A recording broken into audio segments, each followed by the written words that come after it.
আসসালামু আলাইকুম।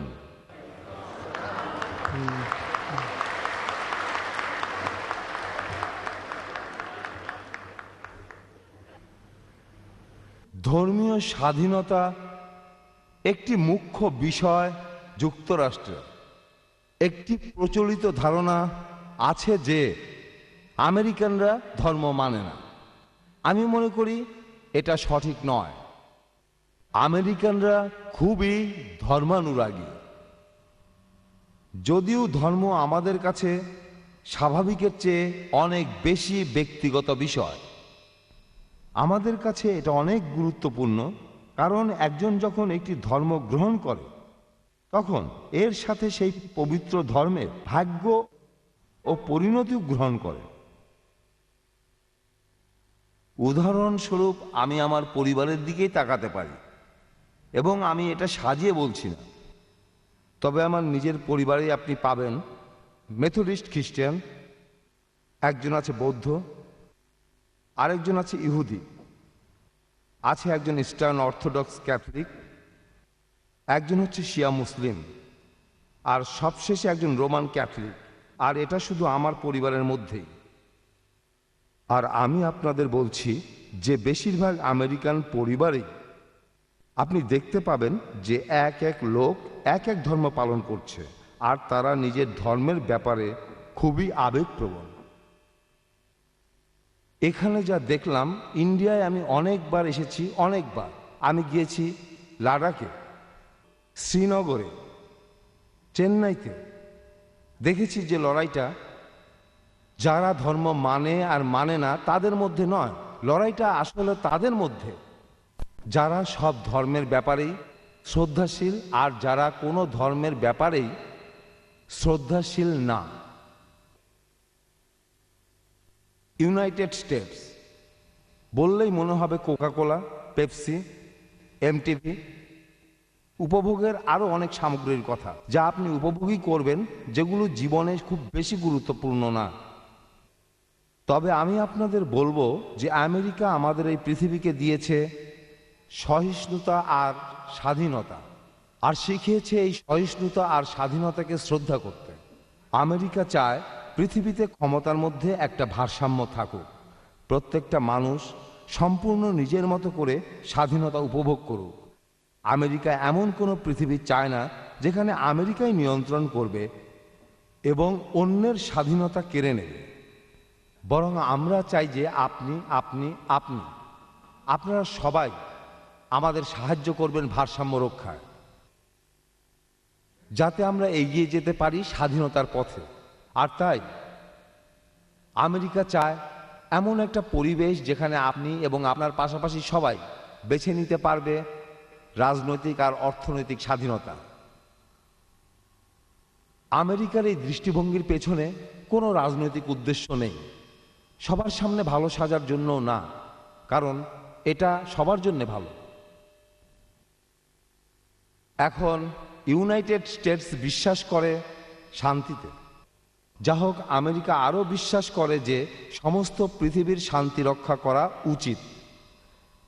বিশেষ করে আমরা চাই স্বাধীনতা আর সহিষ্ণুতা বজায় রাখতে, তাদের বিরুদ্ধে লড়াই করতে যারা সন্ত্রাস চালায় এই পৃথিবীতে। আমরা আমাদের সাধ্যমতো চেষ্টা করব, লড়াই করব, যাতে আমরা এই সন্ত্রাসী আক্রমণ ঠেকাতে পারি। যা হোক, যথাসাধ্য চেষ্টা বলতে আমি এটা বোঝাইনি যে বোমা, প্লেন, বন্দুক, ছুরি এগুলো না। আমি বলছি ভালো শিক্ষার কথা, ভালো স্বাস্থ্যকর পানির কথা, স্যানিটেশন, সুস্বাস্থ্যের কথা। আমি বলছি যাবতীয় হিসাবের পরীক্ষা নিরীক্ষার কথা। আমি বলছি আপনার সরকারকে সহযোগিতা করার কথা, পাশাপাশি অন্য দেশের সরকারকেও সাহায্য করা অপরাধ দমনের জন্য। আমি বলছি মাদকদ্রব্যের অবাধ বিচরণ বন্ধের কথা, এটা থেকেই অনেক সন্ত্রাসী তৈরি হয়। আমি বলতে চাচ্ছি মানুষ পাচার বন্ধ করার কথা, তাদের ইচ্ছার বিরুদ্ধে, যেখানে অন্য মানুষ তাদের ব্যবহার করবে। এই ব্যাপারটাই আসলে সন্ত্রাসের বিরুদ্ধে আমাদের যুদ্ধের মূল কথা। এটা দুর্ভাগ্যজনক যে আমাদের যুদ্ধটাই প্রায় সবার মনোযোগ কাড়ে। আসলে যেখানে আপনি, আমি, আমরা সবাই পৃথিবীব্যাপী এই সন্ত্রাসের বিরুদ্ধে যুদ্ধ করছি। সবার মধ্যে একটা ভুল ধারণা আছে যে আমেরিকা যে কোনোভাবেই ইসলামের বিরুদ্ধে। আমি আপনাদের বলছি এটা সম্পূর্ণভাবে, নিশ্চিতভাবে, পুরোপুরিভাবে ভুল। আমেরিকায় বিভিন্ন জায়গা থেকে মানুষ এসেছে, পৃথিবীর বিভিন্ন দেশের মুসলমানও এখানে রয়েছে। রয়েছে বাংলাদেশ, সৌদি আরব, পাকিস্তান, আফ্রিকা আর ইন্ডিয়ার মুসলমান। আর তাই আমেরিকার এই সন্ত্রাসের বিরুদ্ধে যুদ্ধ মানব সভ্যতার বিরুদ্ধে যুদ্ধ নয়, এটা আমেরিকা বনাম ইসলামের যুদ্ধ নয়। এই যুদ্ধের এক পক্ষ আমরা, যারা এখানে বসে আছি মানব সভ্যতার পক্ষ নিয়ে, অন্য পক্ষ এই মানব সভ্যতাকে ধ্বংস করতে চায়।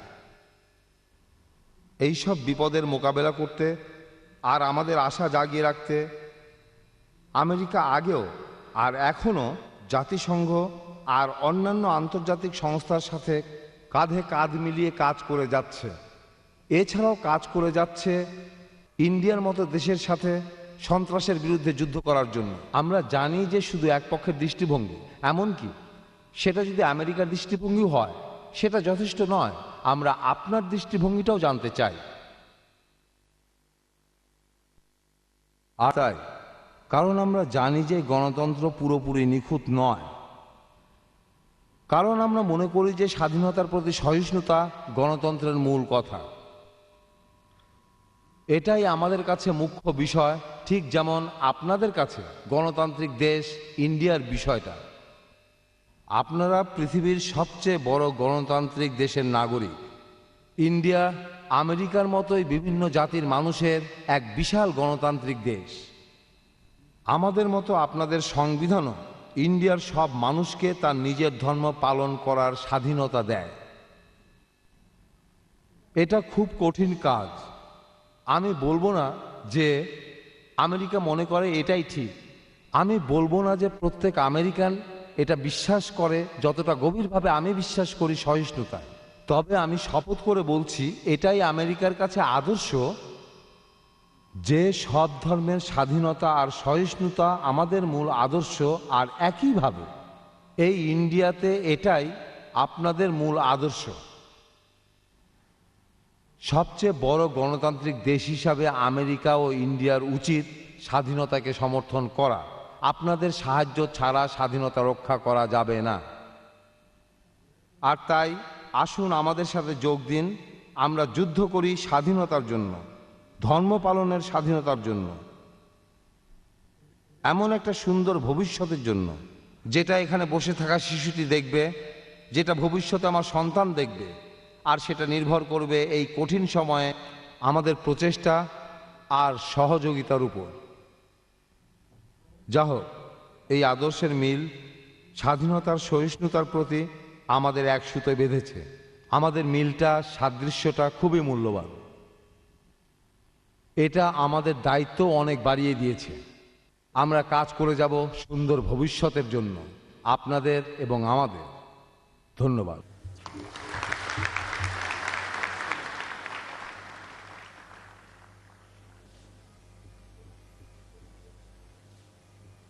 আসসালামু আলাইকুম।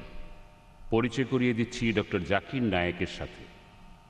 ডক্টর জাকির আব্দুল করিম নায়েক হলেন ইসলামিক রিসার্চ ফাউন্ডেশনের প্রেসিডেন্ট এবং ইসলাম ও অন্যান্য ধর্মের উপরে আন্তর্জাতিক খ্যাতিসম্পন্ন বক্তা। তার প্রেরণাতেই ইসলামিক রিসার্চ ফাউন্ডেশনের এই প্রচেষ্টা, ইসলামকে সঠিকভাবে বুঝতে পারা আর ইসলাম সম্পর্কে মানুষের মধ্যে বিভিন্ন ভুল ধারণাগুলি দূর করা। এখন তিনি ইসলামের সত্যগুলো পৃথিবীর মানুষের সামনে তুলে ধরতে চান।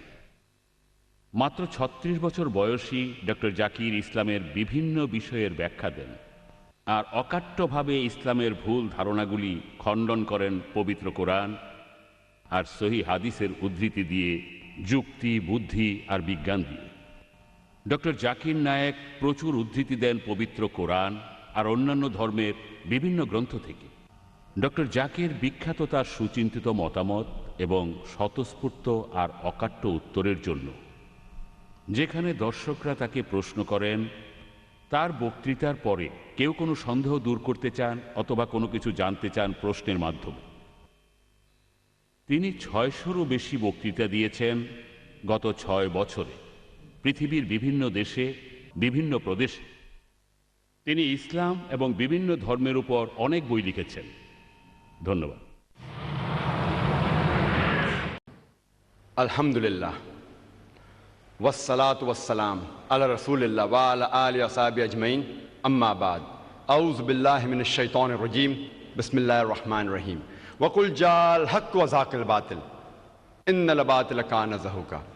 রব্বি ইশরাহ লি সাদরি ওয়া ইয়াসসির লি আমরি ওয়াহলুল উকদাতাম মিন লিসানি ইয়াফকাহু কাওলি।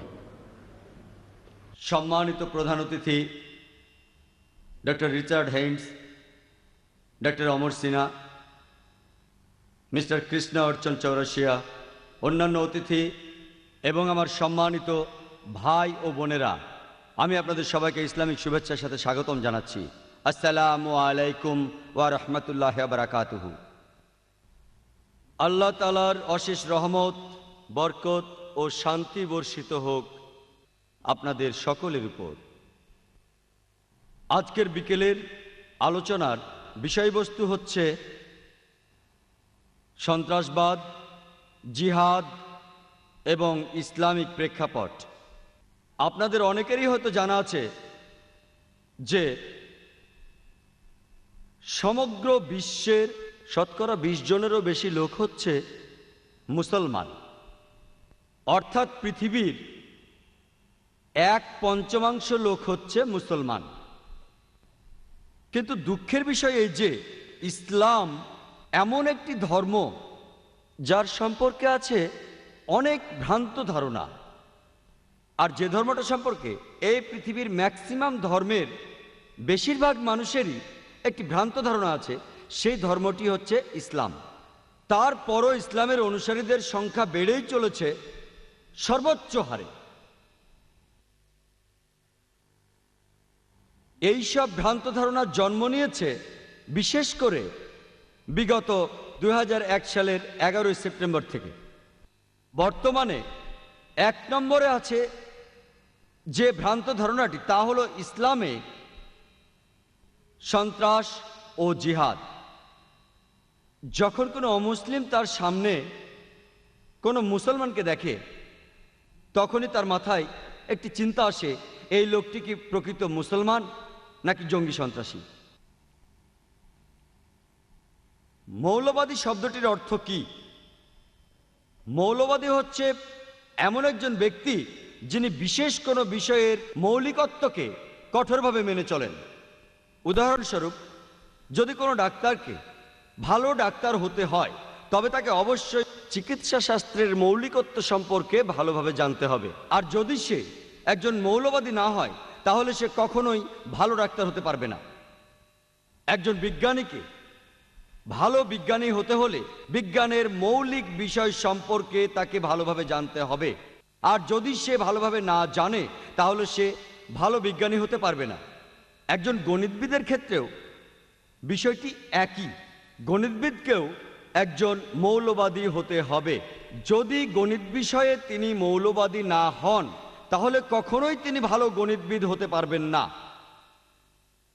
আপনি সকল মৌলবাদীকে এক পাল্লায় ওজন দিতে পারেন না, কারণ ভালোও আছে মন্দও আছে। তাদের মধ্যে থেকে মৌলবাদের বিষয়ের উপর ভিত্তি করে আপনাকে বিচার করতে হবে কে ভালো মানুষ আর কে খারাপ মানুষ। যেমন ধরুন, একজন ব্যক্তি যে প্রকৃতপক্ষে একজন ডাকাত বা একজন চোর, যার পেশা হচ্ছে ডাকাতি করা বা চুরি করা, সে সমাজের জন্য একটা অভিশাপ, সে কখনোই ভালো মানুষ নয়। অন্যদিকে যদি আপনি একজন প্রকৃত ডাক্তারকে জানেন যার কাজ হচ্ছে মানুষের জীবন রক্ষা করা, তাহলে সে সমাজের জন্য উপকারী একজন ভালো মানুষ। আপনি সকল মৌলবাদীকে একই মাপকাঠিতে পরিমাপ করতে পারেন না, কারণ এদের মধ্যে ভালো আছে এবং খারাপ আছে। যার যার ক্ষেত্র অনুযায়ী মৌলবাদীদের পরিমাপ করা উচিত। আমি একজন মুসলমান মৌলবাদী হিসেবে গর্ববোধ করি, কারণ আমি জানি, আমি মানি এবং আমি ইসলামের মৌলিকত্বকে ঠিকভাবে পরিচর্যা করি। এবং আমি এও জানি যে ইসলামে এমন একটি মৌলিকত্ব নেই যা কখনো মানবতা বিরোধী হতে পারে। এবং আমি চ্যালেঞ্জ করতে পারি, এই পৃথিবীতে একটিও মানুষ পাওয়া যাবে না যে প্রমাণ দেখাতে পারবে ইসলামের মৌলিকত্ব মানবতা বিরোধী। এমন কিছু মানুষ আছে যারা মনে করে যে ইসলামের কিছু শিক্ষা এবং কোরআনের কিছু শিক্ষা মানবতা বিরোধী, কিন্তু আপনি যখন এর একটি প্রাসঙ্গিক ব্যাখ্যা করবেন, এর প্রেক্ষাপট তুলে ধরবেন, তখন একটি লোকও আপনি খুঁজে পাবেন না যে বলবে ইসলামের মৌলিকত্বের মধ্যে মানবতা বিরোধী কিছু আছে। এই কারণে আমি গর্ব করে বলতে পারি যে আমি একজন মৌলবাদী মুসলমান, এবং আমি জোর দিয়ে বলতে পারি যে একজন হিন্দুকে হিন্দু ধর্মে পরিপূর্ণতা লাভ করতে হলে তার ধর্মে তাকে মৌলবাদী হতে হবে, নইলে সে পরিপূর্ণ হিন্দু নয়। একজন খ্রিস্টানকে খ্রিস্টান ধর্মে তার জীবনে পরিপূর্ণতা আনতে হলে তাকে খ্রিস্টান ধর্মে মৌলবাদী হতে হবে, নইলে সে ভালো খ্রিস্টান নয়। যদি আপনারা পড়েন ওয়েবস্টারের অভিধানটি, তাহলে জানতে পারবেন যে মৌলবাদ শব্দটি প্রথম আবিষ্কারের পর একদল আমেরিকান খ্রিস্টানের পরিচয়ের জন্য সেটি ব্যবহার হতো, যাদের বলা হতো প্রোটেস্ট্যান্ট খ্রিস্টান। সেটি বিংশ শতাব্দীর শুরুর দিকে, কারণ তারা গির্জার প্রতি আপত্তি জানায়। পূর্বে খ্রিস্টান গির্জায় এটা বিশ্বাস ছিল যে বাইবেলের আদেশ সব ছিল খোদা প্রদত্ত, কিন্তু প্রোটেস্ট্যান্ট খ্রিস্টানরা প্রতিবাদ করে এবং বলে যে শুধু বাইবেলের আদেশই নয়, আদেশ, শব্দ, বর্ণ সব খোদা প্রদত্ত। যদি কোনো ব্যক্তি প্রমাণ করতে পারে যে বাইবেলের শব্দগুলো খোদা প্রদত্ত, তাহলে সে মৌলবাদীদের পদক্ষেপ সফল পদক্ষেপ। আর যদি কেউ প্রমাণ করতে পারে যে বাইবেলের শব্দগুলো খোদা প্রদত্ত নয়, তাহলে সেটি ভালো পদক্ষেপ নয়। যদি আপনি অক্সফোর্ড অভিধানটি পড়েন, তাহলে জানতে পারবেন যে মৌলবাদী হচ্ছে এমন একজন ব্যক্তি যিনি যে কোনো ধর্মের সত্যতা নিয়ে কঠোরভাবে সাধনা করে থাকেন। যদি আপনি অক্সফোর্ড ডিকশনারির নতুন সংস্করণটি পড়েন, তাহলে দেখবেন সেখানে সামান্য পরিবর্তন আছে।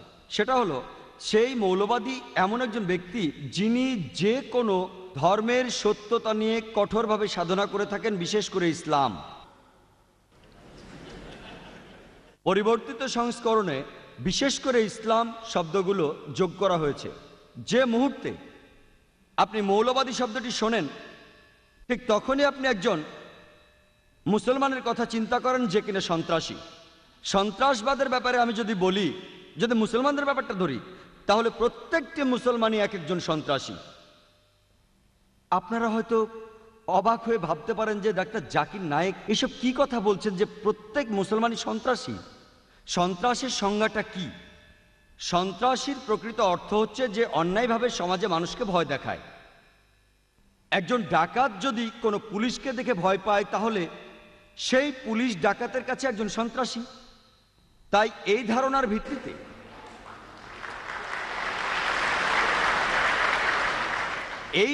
ভিত্তিতে ডাকাতের কাছে প্রতিটি মুসলমানই এক একজন সন্ত্রাসী। যখন একজন ডাকাত মুসলমানকে দেখে তখন সে ভয় পায়, যখন একজন ধর্ষণকারী মুসলমানকে দেখে তখন সে ভয় পায়। এইভাবে প্রতিটি অসামাজিক কার্যকলাপ প্রত্যেকটি মুসলমানের এক একজন সন্ত্রাসী হওয়া উচিত। আমি মনে করি সন্ত্রাসী শব্দটি এমন একজন ব্যক্তির ক্ষেত্রে প্রযোজ্য যে অন্য কোনো নিরীহ ব্যক্তিকে ভয়ভীতি প্রদর্শন করে। এক্ষেত্রে কোনো মুসলমান কোনো নিরীহ ব্যক্তিকে ভয়ভীতি প্রদর্শন করে না। মুসলমানদের উচিত পরিকল্পনা অনুসারে অসামাজিক কাজের বিরুদ্ধে রুখে দাঁড়ানো, এবং বেশিরভাগ ক্ষেত্রে একজন ব্যক্তিকে দুটি ভিন্ন ধরনের কর্মকাণ্ডে অংশগ্রহণ করতে হয়। উদাহরণস্বরূপ, 60 বছর পূর্বে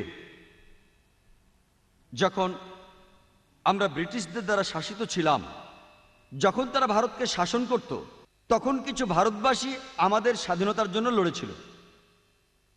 এই কতিপয় ভারতবাসী ব্রিটিশ সরকারের কাছে সন্ত্রাসী হিসেবে পরিচিত ছিল,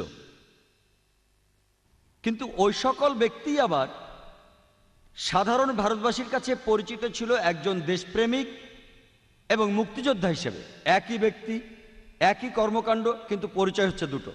এক দলের কাছে তাদের পরিচয় হচ্ছে সন্ত্রাসী, আরেক দলের কাছে মুক্তিযোদ্ধা, দেশপ্রেমিক।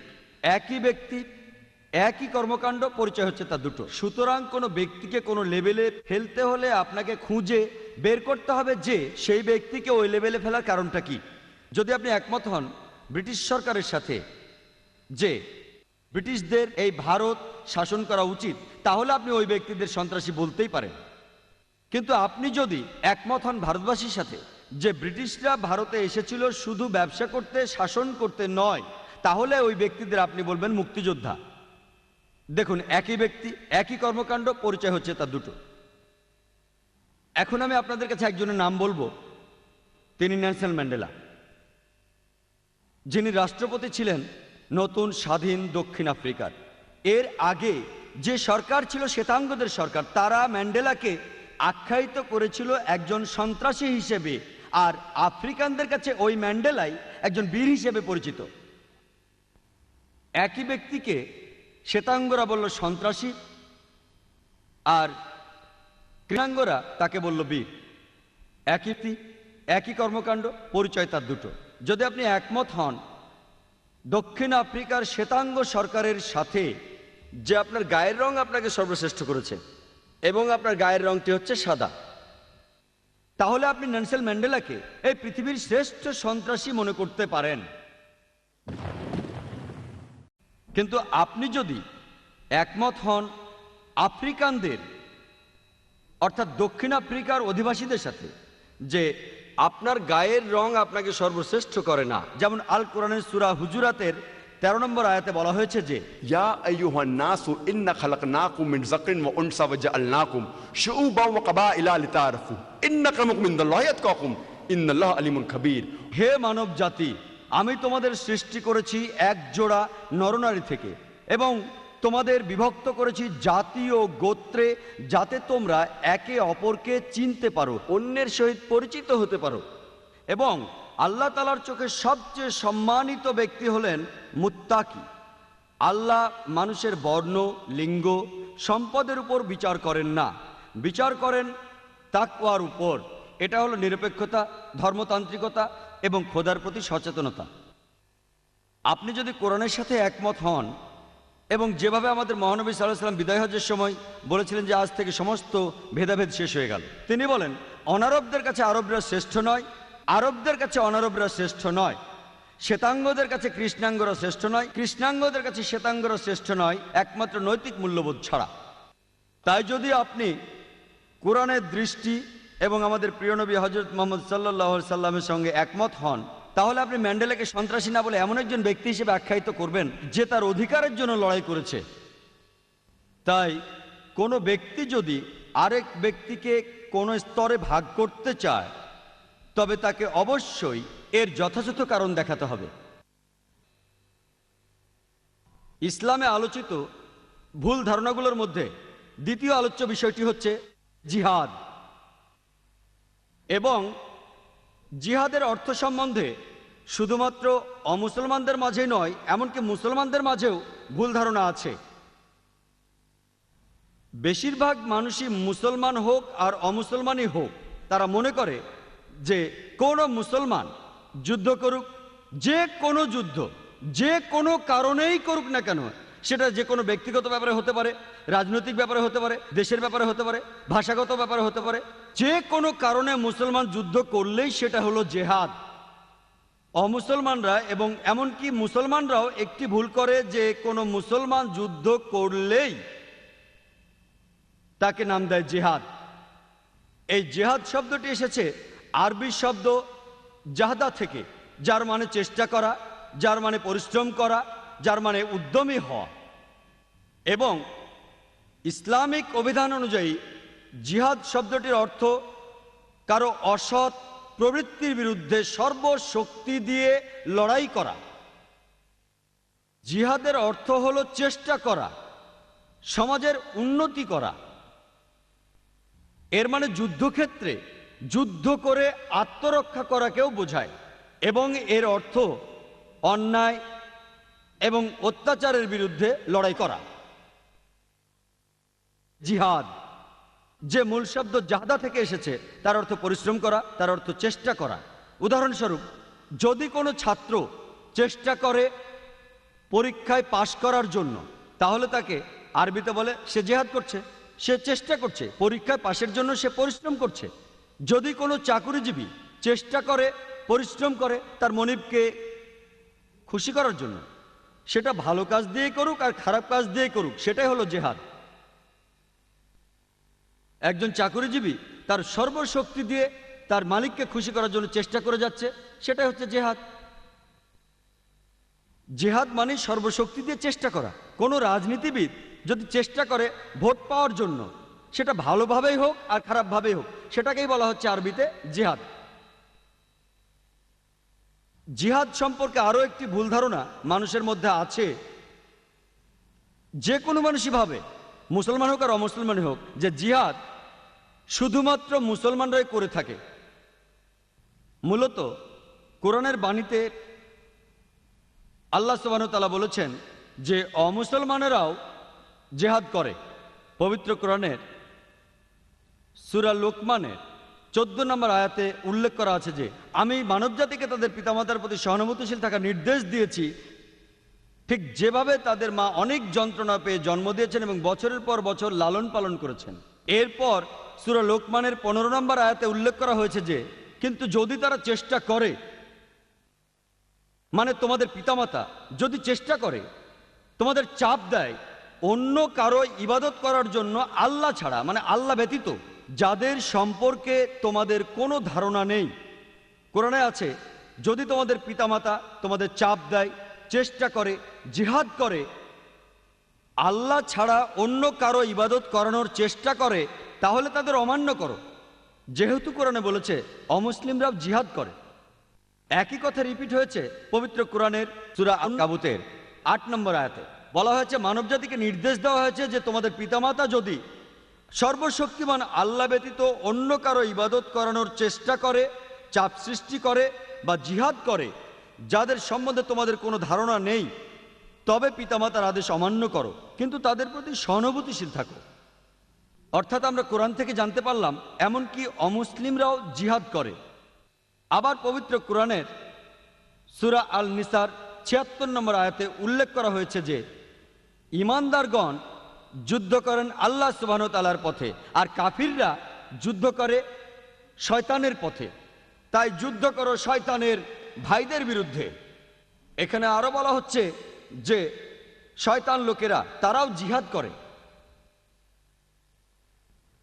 তাহলে জিহাদ একটা আরবি শব্দ যার অর্থ হলো চেষ্টা করা, সংগ্রাম করা। উপযুক্ত কারণে যদি বিশ্বাসীরা তারা আল্লাহর পথে সংগ্রাম করে, তাকে বলা হয় জিহাদ ফি সাবিলিল্লাহ। আর খারাপ লোকেরা তারা সংগ্রাম করে শয়তানের পথে, তাকে বলা হয় জিহাদ ফি সাবি শয়তান। তাহলে জিহাদ দুই প্রকার, ভালো জিহাদ আর খারাপ জিহাদ।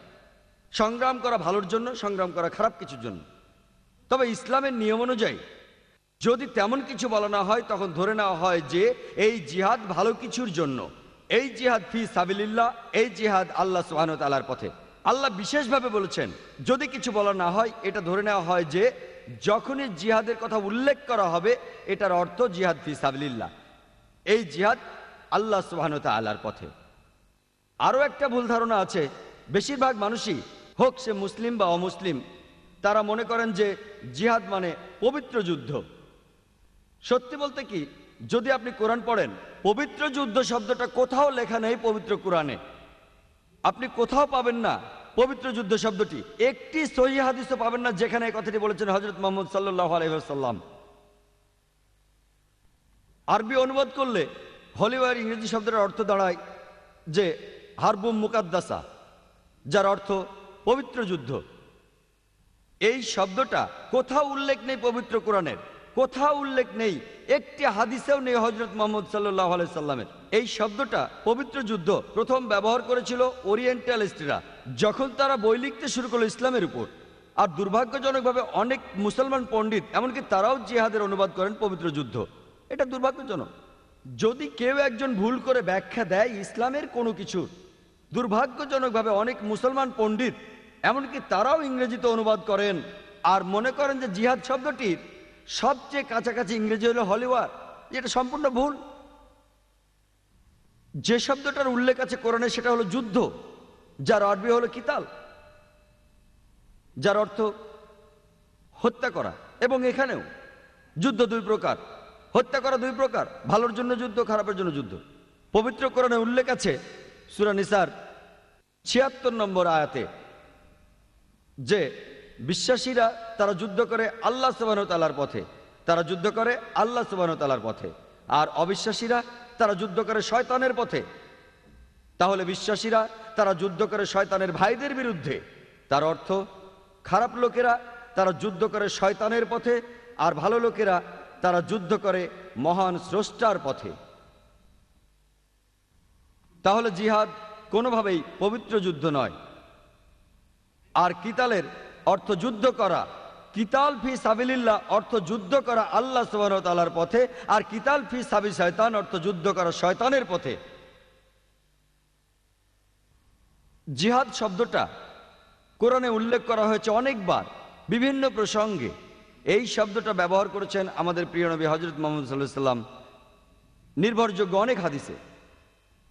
যদি আপনি কোরআন পড়েন, পবিত্র কোরআনের সূরা হজের ৭৮ নম্বর আয়াতে উল্লেখ করা আছে যে চেষ্টা করো আল্লাহ সুবহানাহু ওয়া তাআলার পথে, যেভাবে চেষ্টা করা উচিত, আন্তরিকভাবে আর নিয়মের সাথে।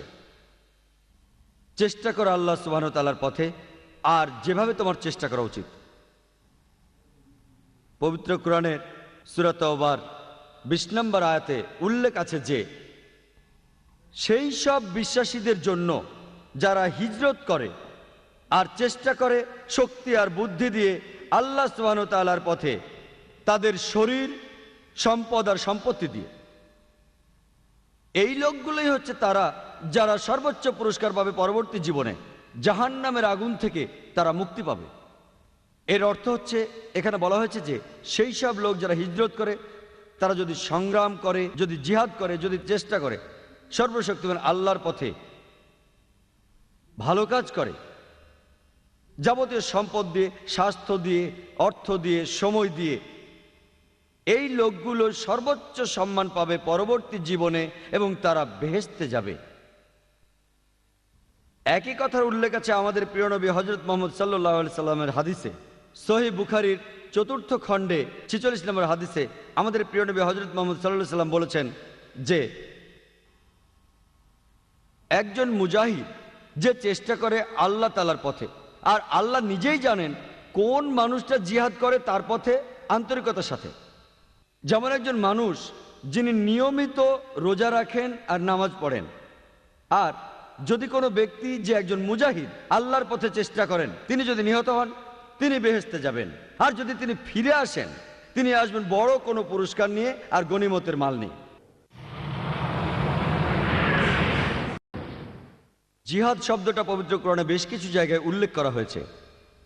আল্লাহ সুবহানাহু ওয়া তাআলা কোরআনের সূরা আনকাবুতের ৬ নম্বর আয়াতে বলেছেন, সেখানে আছে যে চেষ্টা করো আল্লাহ সুবহানাহু ওয়া তাআলার পথে, যেভাবে তোমার চেষ্টা করা উচিত। কিন্তু আল্লাহ সুবহানাহু ওয়া তাআলার কোনো অভাব নেই। তার মানে তুমি যদি চেষ্টা করো আল্লাহ সুবহানাহু ওয়া তাআলার পথে, তুমি নিজের জন্যই চেষ্টা করছো, কারণ আল্লাহ সুবহানাহু ওয়া তাআলা সৃষ্টিকর্তা, তার কোনো অভাব নেই।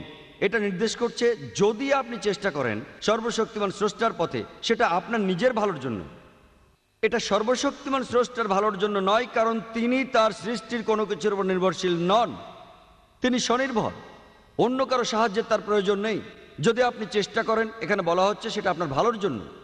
আল্লাহ পবিত্র কোরআনের সূরা তাওবার ২৪ নম্বর আয়াতে উল্লেখ করেছেন যে कुल इन कान आबाउकुम যদি সে তোমার বাবা হয়, व अबनाउकुम অথবা তোমার সন্তান, व इखवानुकुम অথবা ভাই, व अज़वाजुकुम অথবা তোমার সঙ্গী, স্বামী বা স্ত্রী, व अशीरतुकुम অথবা আত্মীয় স্বজন, व अमवालुन इख्तरफ्तुमुहा व तिजारतुन तखशाउना कसादहा व मसाकिनु तरज़ौनहा, যে সম্পদ তুমি জমিয়েছো, যে ব্যবসা তুমি পরিচালনা করো, যে ঘরে তুমি বাস করো।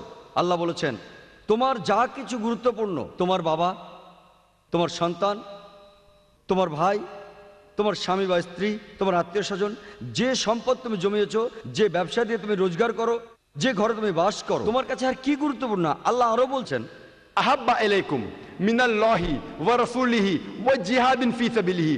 তুমি যদি এই 8টা জিনিসকে বেশি ভালোবাসো, আল্লাহ থেকে, তার নবী থেকে, এবং আল্লাহ সুবহানাহু ওয়া তাআলার পথে জিহাদ করো।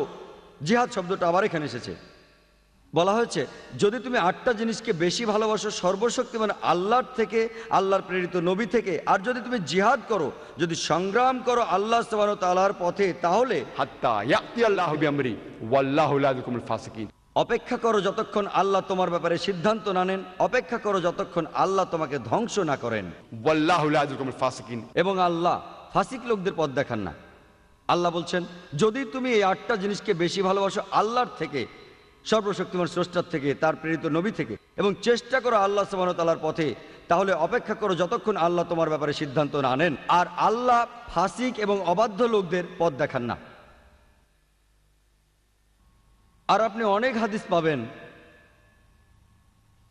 আমাদের প্রিয় নবী হযরত মুহাম্মদ সাল্লাল্লাহু আলাইহি ওয়াসাল্লামের, তিনি জিহাদ সম্পর্কে বলেছেন। এটা উল্লেখ করা আছে সহিহ বুখারী 4th খণ্ডের হাদিস নাম্বার 2784-তে। এখানে বলা হয়েছে হযরত আয়েশা রাদিয়াল্লাহু তাআলা আনহা, তিনি হযরত মুহাম্মদ সাল্লাল্লাহু আলাইহি ওয়াসাল্লামের স্ত্রী, জিজ্ঞেস করলেন হযরত মুহাম্মদ সাল্লাল্লাহু আলাইহি ওয়াসাল্লামকে, আমাদের কি জিহাদে যাওয়া উচিত নয়? এবং মহানবী সাল্লাল্লাহু আলাইহি সাল্লাম বললেন, তোমাদের জন্য সর্বশ্রেষ্ঠ জিহাদ হলো একটি নির্ভুল হজ। অন্য আরেকটি জায়গায় এটার উল্লেখ আছে সহিহ বুখারীর 5792 নম্বর হাদিসে, যে একজন লোক মহানবী সাল্লাল্লাহু আলাইহি সাল্লামের কাছে আসলো এবং বলল যে আমার কি জিহাদে যাওয়া উচিত? আর এখানে জিহাদ সংগ্রাম করা বলতে বোঝানো হচ্ছে খারাপ লোকদের বিরুদ্ধে যুদ্ধ করা। তো লোকটা জিজ্ঞেস করলো, আমার কি জিহাদে যাওয়া উচিত খারাপ লোকদের বিরুদ্ধে যুদ্ধ করতে? তখন হযরত মুহাম্মদ সাল্লাল্লাহু আলাইহি সাল্লাম জিজ্ঞেস করলেন, তোমার কি বাবা মা আছেন? লোকটা বলল আছে। মহানবী সাল্লাল্লাহু আলাইহি সাল্লাম বললেন, তোমার জন্য সর্বশ্রেষ্ঠ জিহাদ হলো তোমার বাবা মায়ের সেবা করা। অন্য আরেকটি জায়গায় যেটার উল্লেখ আছে সুনান নিসাইতে হাদিস নাম্বার 4209, যে এক লোক মহানবী সাল্লাল্লাহু আলাইহি সাল্লামকে জিজ্ঞেস করলো কোন জিহাদটি সর্বশ্রেষ্ঠ জিহাদ, এবং তিনি বললেন শ্রেষ্ঠ জিহাদ হচ্ছে সেই জিহাদ সব সময় সত্য কথা বলতে হবে অত্যাচারী শাসকের বিরুদ্ধে। এখানে আপনারা দেখলেন যে বিভিন্ন পরিস্থিতির কারণে সর্বশ্রেষ্ঠ জিহাদ, The best type of struggling keeps on differing. কোন সময় মহানবী বলেছেন শ্রেষ্ঠ জিহাদ হলো সঠিক নিয়মে হজ করা। That is the perfect pilgrimage. আরেক জায়গায় মহানবী বলেছেন শ্রেষ্ঠ জিহাদ হলো তোমার বাবা মায়ের সেবা করা। অন্য আরেক জায়গায় মহানবী বলেছেন শ্রেষ্ঠ জিহাদ, শ্রেষ্ঠ সংগ্রাম, শ্রেষ্ঠ প্রচেষ্টা হলো সত্যি কথা বলা অত্যাচারী শাসকের বিরুদ্ধে। এবং প্রিয় নবী মুহাম্মদ সাল্লাল্লাহু আলাইহি সাল্লাম বলেছেন, এটার উল্লেখ আছে সহিহ ইবনে হাব্বানে, যে মহানবী বলেছেন একজন মুজাহিদ যে চেষ্টা করে, একজন মুজাহিদ সেই ব্যক্তি যে চেষ্টা করে নিজের বিরুদ্ধে যুদ্ধ করে আল্লাহ সুবহানাহু ওয়া তাআলার কারণে, এবং আরেকজন মুহাজির যে দেশ ত্যাগ করে, হিজরত করে মন্দ থেকে ভালোর দিকে। এখানে আপনি পাবেন যে জিহাদ বিভিন্ন প্রসঙ্গে ব্যবহার করা হয়েছে, আর পরিস্থিতির উপর নির্ভর করে সর্বশ্রেষ্ঠ জিহাদ বিভিন্ন রকম হয়েছে। তাহলে জিহাদ সম্পর্কে ধারণা পেতে গেলে আপনাকে পড়তে হবে ইসলামের ধর্মগ্রন্থগুলি, অর্থাৎ পবিত্র কোরআন এবং সহিহ হাদিস মহানবী সাল্লাল্লাহু আলাইহি সাল্লামের। এবং এখানে আমরা দেখতে পাই পবিত্র কোরআনে আল্লাহ সুবহানাহু ওয়া তাআলা বলছেন সূরা বাকারার 208 নম্বর আয়াতে উল্লেখ করা আছে, বলা হয়েছে যে Ya ayyuhallazina amanu udkhulu fis-silmi kaffa. ও তুমি বিশ্বাস করো, ইসলামের জগতে প্রবেশ করো সমস্ত অন্তর দিয়ে, এবং অনুসরণ করো না খুতওয়াতুন শয়তান, শয়তানের দেখানো পথ। এখানে আল্লাহ নির্দিষ্ট করে বলেছেন যে ও তুমি বিশ্বাস করো, ও বিশ্বাসীরা অনুসরণ করো না শয়তানের দেখানো পথ। অনেক জায়গায় কোরআন বলছে শয়তানকে অনুসরণ করো না, কিন্তু এখানে আল্লাহ বলছেন অনুসরণ করো না শয়তানের দেখানো পথ। এখানে কি কোনো পার্থক্য আছে শয়তান আর শয়তানের দেখানো পথের মধ্যে? কেন আল্লাহ সুবহানাহু ওয়া তাআলা শব্দগুলি বদলালেন? এটার কারণ হলো কারো যদি সামান্যতম ঈমান থাকে, বিশ্বাস থাকে, উদাহরণস্বরূপ বলা যায় যদি কোনো যুবতী মেয়ে আসে এবং তাকে বলে যে চলো আমরা রাতে একসাথে থাকি, যেহেতু লোকটার বিশ্বাস আছে তাই সে বলবে না, কখনোই না, এটা সম্পূর্ণ নিষিদ্ধ, এটা গুনাহ এবং সে এটা করবে না। কিন্তু এই একই ব্যক্তি যার সামান্য বিশ্বাস আছে, যদি কোনো যুবতীর ফোন আসে, সে বলবে কোনো ক্ষতি নেই যুবতীর সাথে কথা বললে, তাই সে বারবার ফোনে কথা বলল। কিছুদিন পর সেই মেয়েটি বলল চলো আমরা একসাথে চা খাই বাইরে, আর কিছুদিন পর সে চা খেতে গেল। তখন সে ম্যাকডোনাল্ডসের মতো কোনো হোটেলে যেতে পারে আর ম্যাকডোনাল্ডসেই গেল। কিছুদিন পর তারা যেতে পারে কোনো রেস্টুরেন্টে ডিনার করার জন্য, এবং আর কিছুদিন পর তারা একসঙ্গে রাত কাটাতে পারে একটা হোটেলে। এটাই হলো খুতুয়াতুস শয়তান, শয়তানের দেখানো পথ। শয়তান আর শয়তানের দেখানো পথের মধ্যে পার্থক্য, যদি কোনো শয়তান নিজে কারো সামনে আসে যার বিশ্বাস আছে, সে সঙ্গে সঙ্গে শয়তানকে চিনতে পারবে এবং তার থেকে দূরে থাকবে। কিন্তু যদি শয়তানের দেখানো পথ সামনে আসে, এর মধ্যে আকর্ষণ আছে, শুধু একটা মেয়ের সাথে কথা বললে কি সমস্যা, শুধু একটু চা খেলে কি সমস্যা, কোনো সমস্যা নেই, শুধু ম্যাকডোনাল্ডসে বার্গার খাওয়া কোনো সমস্যা নেই, শুধু একটু ডিনার করা কোনো সমস্যা নেই, শুধু একটা রাত থাকা কোনো সমস্যা নেই। তাই আল্লাহ কোরআনে বলছেন, তিনি আমাদের জন্য পথ নির্দেশ দিয়েছেন, ও তোমরা বিশ্বাস করো, ইসলাম গ্রহণ করো অন্তর দিয়ে। या अय्युहल्लज़ीना आमनू उदखुलू फिस्सिल्मी काफ़ा। এবং অনুসরণ করো না খুতুয়াতুস শয়তান, শয়তানের দেখানো পথ, কারণ সে তোমার জন্য একটি ঘোষিত শত্রু। এবং সর্বশ্রেষ্ঠ উপায়গুলির একটি সর্বশ্রেষ্ঠ জিহাদ, একটি সর্বশ্রেষ্ঠ সংগ্রাম হলো তাদের কাছে সত্যের বাণী নিয়ে যাওয়া যারা এটা সম্পর্কে জানে না। একটি সর্বশ্রেষ্ঠ জিহাদ হলো দাওয়া, পৌঁছে দেওয়া ইসলামের সত্যের বাণী, সত্যকে পৌঁছে দেওয়া তাদের কাছে যারা এটা সম্পর্কে জানে না। এবং আল্লাহ পবিত্র কোরআনে সূরা আল ইমরানের 110 নম্বর আয়াতে উল্লেখ করেছেন যে कुन्तुम खैरा उम्मतिन उखरिजत लिन्नास। ও মুসলমানেরা, তোমরা সমগ্র মানব জাতির মধ্যে সর্বশ্রেষ্ঠ। আল্লাহ আমাদের সম্মান দিয়েছেন এবং বলছেন মানব জাতির মধ্যে শ্রেষ্ঠ। কোনো সম্মানই দায়িত্ব ছাড়া আসে না। আল্লাহ আরো বলছেন এবং আমাদের দায়িত্ব দিয়েছেন, ता'मुरूना बिल मारूफ व तनहौना अनिल मुनकर व तु'मिनूना बिल्लाह। কারণ তুমি উৎসাহিত করো ভালো কাজে, নিষেধ করো খারাপ কাজে, আর তুমি আল্লাহকে বিশ্বাস করো। যে কারণে আল্লাহ সর্বশক্তিমান আমাদের মানব জাতির মধ্যে শ্রেষ্ঠ বলেছেন, সেটা হলো আমরা মানুষকে ভালো কাজে উৎসাহিত করি, খারাপ কাজে নিষেধ করি। যদি আপনি উৎসাহিত না করেন ভালো কাজে এবং যদি কোনো ব্যক্তিকে নিষেধ না করেন খারাপ কাজ করতে, সে মুসলমান বলে ডাকার যোগ্য নয়, সে এই নামে ডাকার উপযুক্ত নয়। খায়রা উম্মা, যারা মানুষের মধ্যে সর্বশ্রেষ্ঠ। তাই যে কারণে আমাদের এই সম্মান দেওয়া হয়েছে তা হলো ভালো কাজে মানুষকে উৎসাহিত করা এবং খারাপ কাজে নিষেধ করা। আর আমি শুরু করেছিলাম পবিত্র কোরআনের একটি আয়াত দিয়ে। সূরা ইসরার 81 নম্বর আয়াতে উল্লেখ আছে যে वकुल जाल हक व ज़ाक़िल बातिल इन्नल बातिल कान ज़हूका। যখন সত্যকে মিথ্যের মতো শোনায়, মিথ্যে ধ্বংস হয়, কারণ মিথ্যে তার নিজের কারণেই নিজেই ধ্বংস হতে বাধ্য। এটা একটা কর্তব্য প্রত্যেক মানুষের জন্য। তার উচিত হবে সত্যটা পৌঁছে দেয়া তাদের কাছে যারা এটা সম্পর্কে কিছুই জানে না। এটাই কারণ একটি প্রধান শর্ত, যে কোনো মানুষের বেহেশত পেতে হলে কিছু শর্ত পবিত্র কোরআনে সূরা আল আসরের 1 থেকে 3 নম্বর আয়াতে উল্লেখ করা হয়েছে যে वल अस्र इन्नल इंसाना लफी खस्र इल्ला लज़ीना आमनू व अमिलु सॉलिहाति व तवासौ बिल हक़्क़ि व तवासौ बिस सब्र। সময়ের সাথে সাথে সব কিছুই হারিয়ে যাবে, শুধু থাকবে যাদের বিশ্বাস আছে, যারা ভালো কাজ করে, যারা মানুষকে সত্যের পথে নিয়ে আসে এবং যারা মানুষকে ধৈর্য ও অধ্যবসায়ের পথে নিয়ে আসে। শুধুমাত্র বিশ্বাস আপনাকে বেহেশতে নিয়ে যেতে পারে না, বিশ্বাসের পাশাপাশি আপনাকে ভালো কাজ করতে হবে, মানুষকে সত্যের পথে নিয়ে আসতে হবে এবং মানুষকে ধৈর্য আর অধ্যবসায়ের পথে আনতে হবে। যদি এর কোনো একটি শর্ত পূরণ না হয়, সাধারণ অবস্থায় কোরআনের আয়াত অনুযায়ী আপনি প্রবেশ করতে পারবেন না জান্নাতে, আপনি পাবেন না বেহেশত।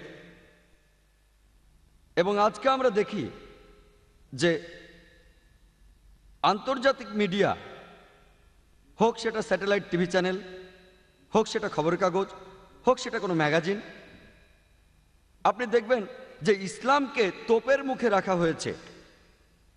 এমনকি ইন্টারনেটেও বহু মিথ্যে খবর আছে ইসলাম সম্পর্কে।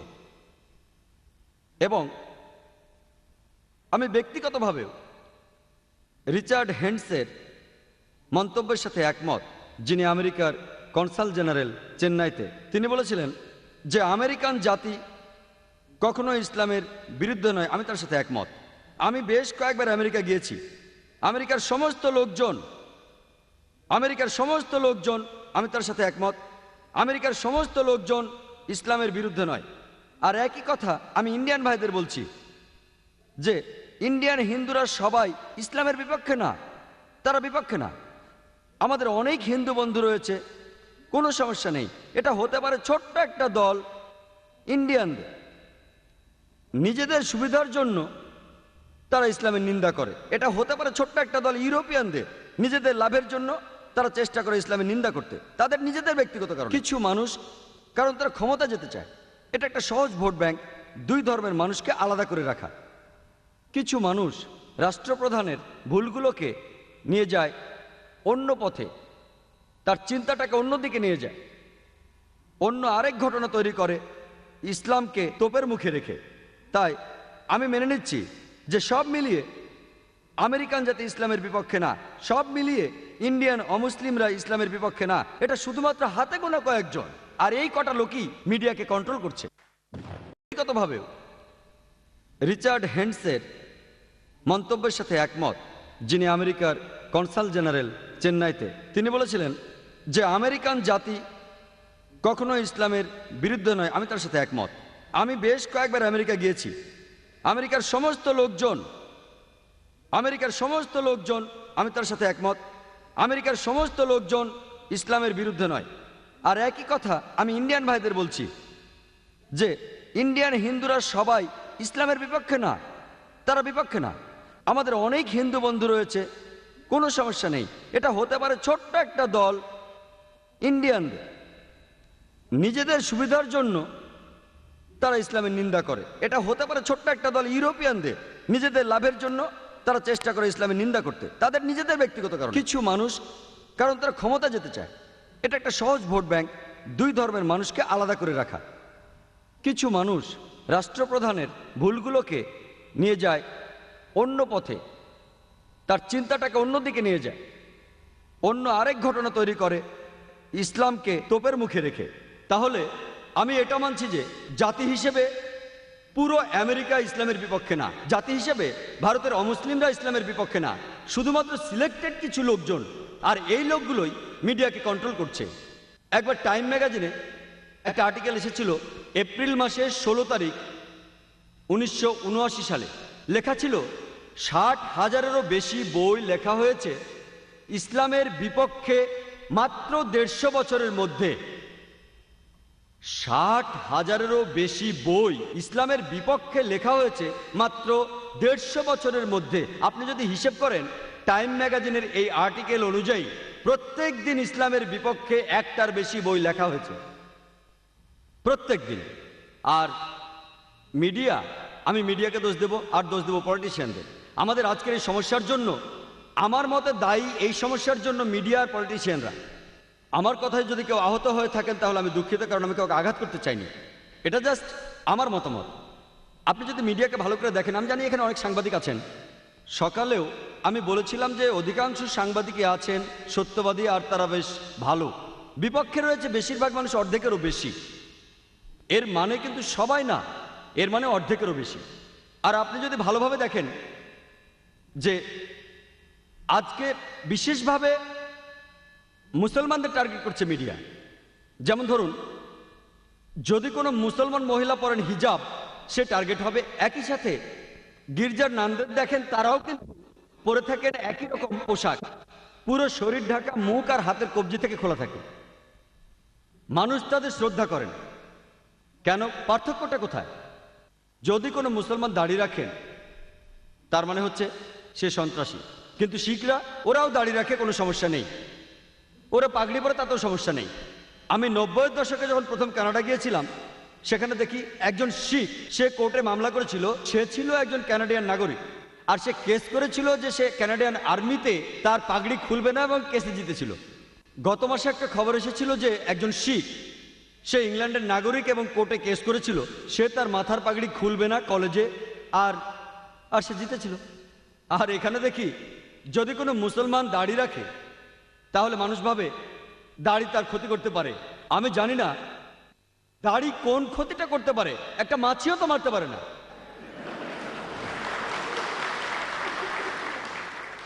একটা টুপি কি ক্ষতি করতে পারে? কেউ কোনো অস্ত্র নিয়ে ঘুরে বেড়াচ্ছে, তাকে অ্যারেস্ট করুন, ভালো কথা। কেউ সন্দেহজনক কিছু নিয়ে বেড়াচ্ছে, তাকে প্রশ্ন করুন, ভালো কথা। কিন্তু চিন্তা করুন, দাড়ি একটা মাছিরও কিছু করতে পারে না। আর যদি ভালো করে দেখেন, বেশিরভাগ ধর্মেরই ধার্মিক লোকদের দাড়ি আছে। যীশু খ্রিস্ট, যিনি ইসলাম ধর্মেরও একজন নবী, আবার অনেক খ্রিস্টানেরাই উনাকে মনে করে তাদের সৃষ্টিকর্তা, উনারও দাড়ি ছিল। সব সাধু সন্ন্যাসীদেরও দাড়ি আছে। বেশিরভাগ ধর্মে গুরুত্বপূর্ণ লোকদের, মানে বেশিরভাগ ধার্মিক লোকদের, যদি ধর্মগুলো একটু ভালো করে দেখেন, উপরের সারির দিকে তাদেরও দাড়ি আছে। তাহলে দাড়ি থাকলে সমস্যা কি? আসলে কোনো সমস্যাই নেই। এটা হচ্ছে মিডিয়ার এক ধরনের প্রতারণা। এটা আসলে মিডিয়া বানিয়ে মুসলমানদের টার্গেট করাচ্ছে। আর এর ফলে এখনকার পৃথিবীর অবস্থা হচ্ছে যে ইসলাম সম্পর্কে একটা ভুল ধারণা আছে, এবং মুসলমানদেরও দোষ দেব যে আমরা তাদের কাছে সত্যি কথাটা পৌঁছে দিতে পারছি না, একেবারেই পারছি না। এদিকে কোরআনের বেশ কিছু আয়াত প্রসঙ্গ ছাড়াই উল্লেখ করা হয়েছে। আর কোরআনের একটা বিখ্যাত আয়াত, যেখানে সমালোচকরা বলছে যে কোরআন বলছে যদি কোনো অমুসলিমকে দেখো তাকে মেরে ফেলো। আর ইন্ডিয়ার একজন বিখ্যাত সমালোচক, যার নাম অরুণ সুরি, তিনি একটা বই লিখেছেন, এ ওয়ার্ল্ড অফ ফতোয়া। তিনি কোরআনের উদ্ধৃতি দিয়ে লিখেছেন, সূরা তাওবার 5 নম্বর আয়াতে উল্লেখ আছে, তার মধ্যে কোরআন বলছে যদি কোনো কাফেরের সাথে দেখা হয়, ব্র্যাকেটের মধ্যে হিন্দু, যদি কোনো কাফেরের সাথে দেখা হয় ব্র্যাকেটে হিন্দু, তাকে মেরে ফেলো, তার বিরুদ্ধে যুদ্ধের সব প্রস্তুতি নিয়ে রাখো। তাহলে ভেবে দেখুন, যদি কোনো সাধারণ নিরীহ হিন্দু এটা পড়ে, কোরআন বলে যদি কোনো হিন্দুর সাথে দেখা হয় তাকে মেরে ফেলো, তাহলে তখনই তার একটা প্রতিক্রিয়া হবে, লোকটা ইসলামের বিরুদ্ধে চলে যাবে। সমস্যা হচ্ছে কিছু হাতে গোনা লোক তাদের নিজেদের উদ্দেশ্য পূরণ করতে চাচ্ছে, কারণ তারাই এই বইগুলো লিখছে, যেমন এ ওয়ার্ল্ড অফ ফতোয়া। ইনিও অন্যান্য সমালোচকদের মতো কোরআনের উদ্ধৃতি দিয়েছেন। প্রথমে সূরা তাওবার 5 নম্বর আয়াত থেকে বলেছেন, আবার 5 নম্বর আয়াত থেকে 7 নম্বরে গেছেন সরাসরি। একজন জ্ঞানী লোক বুঝতে পারবেন কেন এটা করেছে, কারণ 6 নম্বর আয়াতই আসল চাবি, সব অভিযোগের উত্তর সেখানে।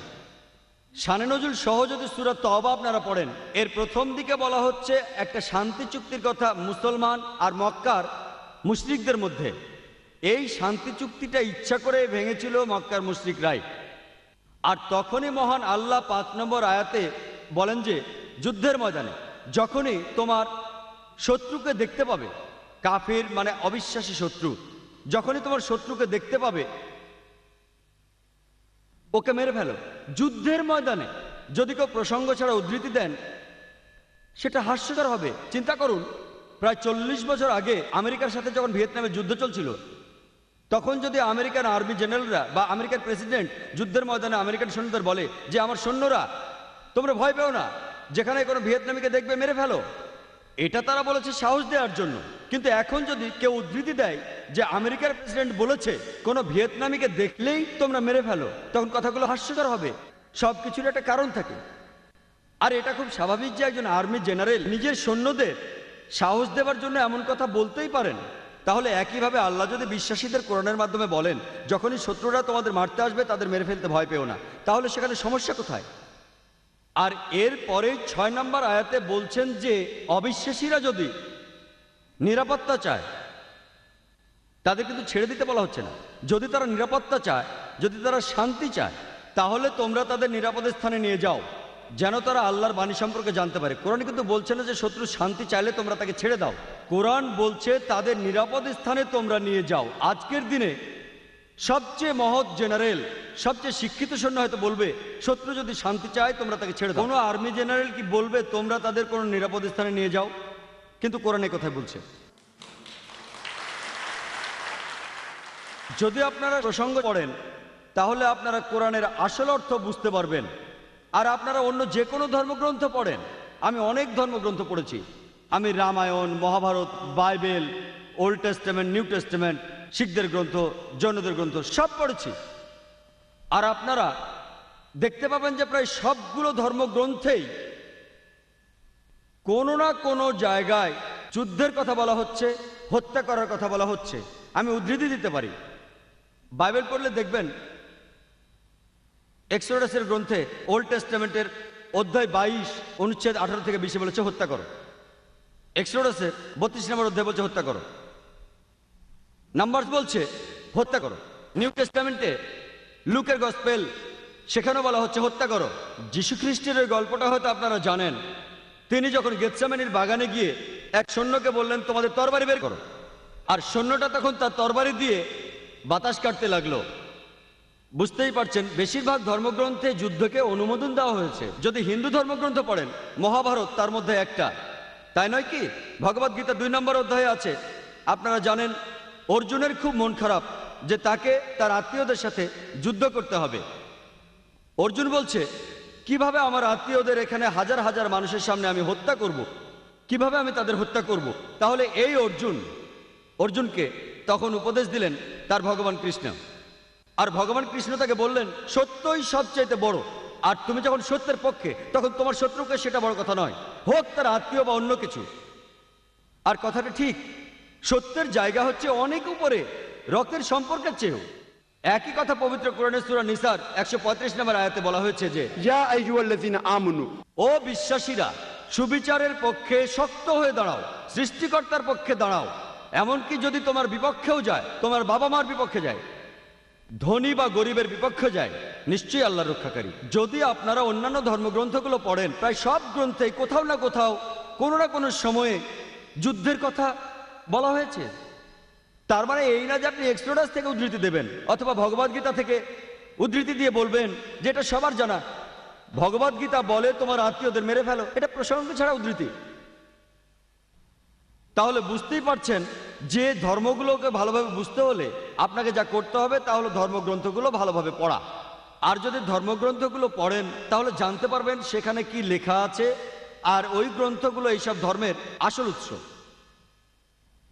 আপনারা জানেন যে পবিত্র কোরআনের সূরা আল মায়দার আয়াত নম্বর 32-এ বলছে যদি কেউ কাউকে হত্যা করে, হোক সে মুসলিম বা অমুসলিম, যদি সেটা খুনের অপরাধ বা অন্য কোনো অন্যায়ের জন্য না হয়, তাহলে সে যেন পুরো মানুষ জাতিকে হত্যা করলো। কোরআন বলছে যদি কোনো মানুষ, হোক সে মুসলিম বা অমুসলিম, কাউকে হত্যা করে, হোক সে মুসলিম বা অমুসলিম, সেটা যদি খুনের অপরাধ বা অন্য কোনো অন্যায়ের জন্য না হয়, তাহলে সে যেন পুরো মানুষ জাতিকে হত্যা করলো। এখানে আরো বলা হয়েছে আর যদি কেউ কোনো মানুষকে বাঁচায়, তাহলে সে যেন পুরো মানুষ জাতিকে রক্ষা করলো। আর যখন কিতালের কথা আসে, আল্লাহ তাআলার পথে যুদ্ধ করার নামই হলো কিতাল। সেখানেও আছে কিছু নিয়ম কানুন। পবিত্র কোরআন এবং প্রিয় নবী মুহাম্মদ সাল্লাল্লাহু আলাইহি ওয়াসাল্লামের হাদিসে বলা হচ্ছে যখন আর কোনো উপায় থাকে না, যখন যুদ্ধ করতে হবে শত্রুর সাথে, সেখানেও বেশ কিছু নিয়ম কানুন আছে। আর আল্লাহ পবিত্র কোরআনের সূরা বাকারার 190 নম্বর আয়াতে বলছেন যে তাদের সাথে যুদ্ধ করো যারা তোমাদের সাথে যুদ্ধ করে, কিন্তু বাড়াবাড়ি করো না, সীমা অতিক্রম করো না, কারণ আল্লাহ সীমা অতিক্রমকারীদের পছন্দ করেন না। এছাড়াও সূরা আল বাকারার 194 নম্বর আয়াতে বলা হয়েছে যুদ্ধ করো যারা তোমাদের সাথে যুদ্ধ করে ততক্ষণ পর্যন্ত যতক্ষণ না শান্তি বিরাজ করে। কোরআন ও হাদিসে বারবার নিয়ম কানুনের কথা বলা হচ্ছে। যখন উপায় থাকবে না, এই নিয়ম মেনেই আল্লাহর পথে যুদ্ধ করতে হবে। সেখানে আপনারা দেখবেন যখন যুদ্ধ করব, আমরা মহিলাদের ক্ষতি করব না, আমরা শিশুদের ক্ষতি করব না, বাড়ির ভেতর বয়স্ক লোকদের ক্ষতি করব না, আমরা মন্দির ভাঙবো না, গির্জা ভাঙচুর করব না, আমরা গাছপালা পোড়াবো না, গাছপালা কেটে ফেলবো না, আমরা শস্য ক্ষেত পোড়াবো না, পশু পাখি হত্যা করবো না, এমন আরো অনেক নিয়ম মানতে হবে। একটা বইয়ের কথা বলি যেটা লিখেছেন রামকৃষ্ণ রাও, সেটা লিখেছেন মহানবী হযরত মুহাম্মদ সাল্লাল্লাহু আলাইহি ওয়াসাল্লামের জীবনের উপরে। তিনি লিখেছেন যে আমাদের নবীর জীবদ্দশায় যতগুলো যুদ্ধ হয়েছে সেই সময়ে মোট 22 বছরে, তিনি নিজে থেকে একটা হিসেব বের করেছেন যে 1018 জন মানুষ মারা গেছে ওই যুদ্ধে। কতজন? 1018 জন। আপনারা প্রথম বিশ্বযুদ্ধের পরিসংখ্যান জানেন? কতজন মানুষ মারা গিয়েছিল? কতজন মারা গিয়েছিল? কতজন? 2 কোটি মানুষ, 1 কোটি সৈন্য, 1 কোটি সাধারণ মানুষ। দ্বিতীয় বিশ্বযুদ্ধ 3 কোটি মানুষ মারা গিয়েছিল আর 3.5 কোটি আহত হয়েছিল। তুলনা করেন। আপনারা যদি পেছনের দিকে ভালো করে তাকান, তাহলে কোরআনের আয়াতগুলোর অর্থ এবং তাৎপর্য খুব ভালোভাবে উপলব্ধি করতে পারবেন। একটা খুব কমন অভিযোগ আছে ইসলামের বিরুদ্ধে, যেটা 1 নম্বর অভিযোগ, একটা ভুল ধারণা যে ইসলামের প্রসার ঘটেছে তরবারির মাধ্যমে। ইসলাম শব্দটা এসেছে সালাম থেকে, যার অর্থ শান্তি। ইসলাম এসেছে সালাম থেকে, যার অর্থ শান্তি, যার অর্থ স্রষ্টার কাছে নিজের ইচ্ছাকে সমর্পণ করা। যখন কেউ মহান স্রষ্টার কাছে নিজের ইচ্ছাকে সমর্পণ করে শান্তির জন্য, তখন সে মুসলমান। চিন্তা করুন, যদি আপনারা অনুবাদ করেন যে ইসলাম ছড়ানো হয়েছে তরবারি দিয়ে, তার মানে শান্তি ছড়ানো হয়েছে তরবারি দিয়ে। আর ইসলাম প্রথাগতভাবে যুদ্ধের বিপক্ষে কথা বলে, কিন্তু কোনো উপায় না থাকলে শক্তি প্রয়োগ করা যাবে।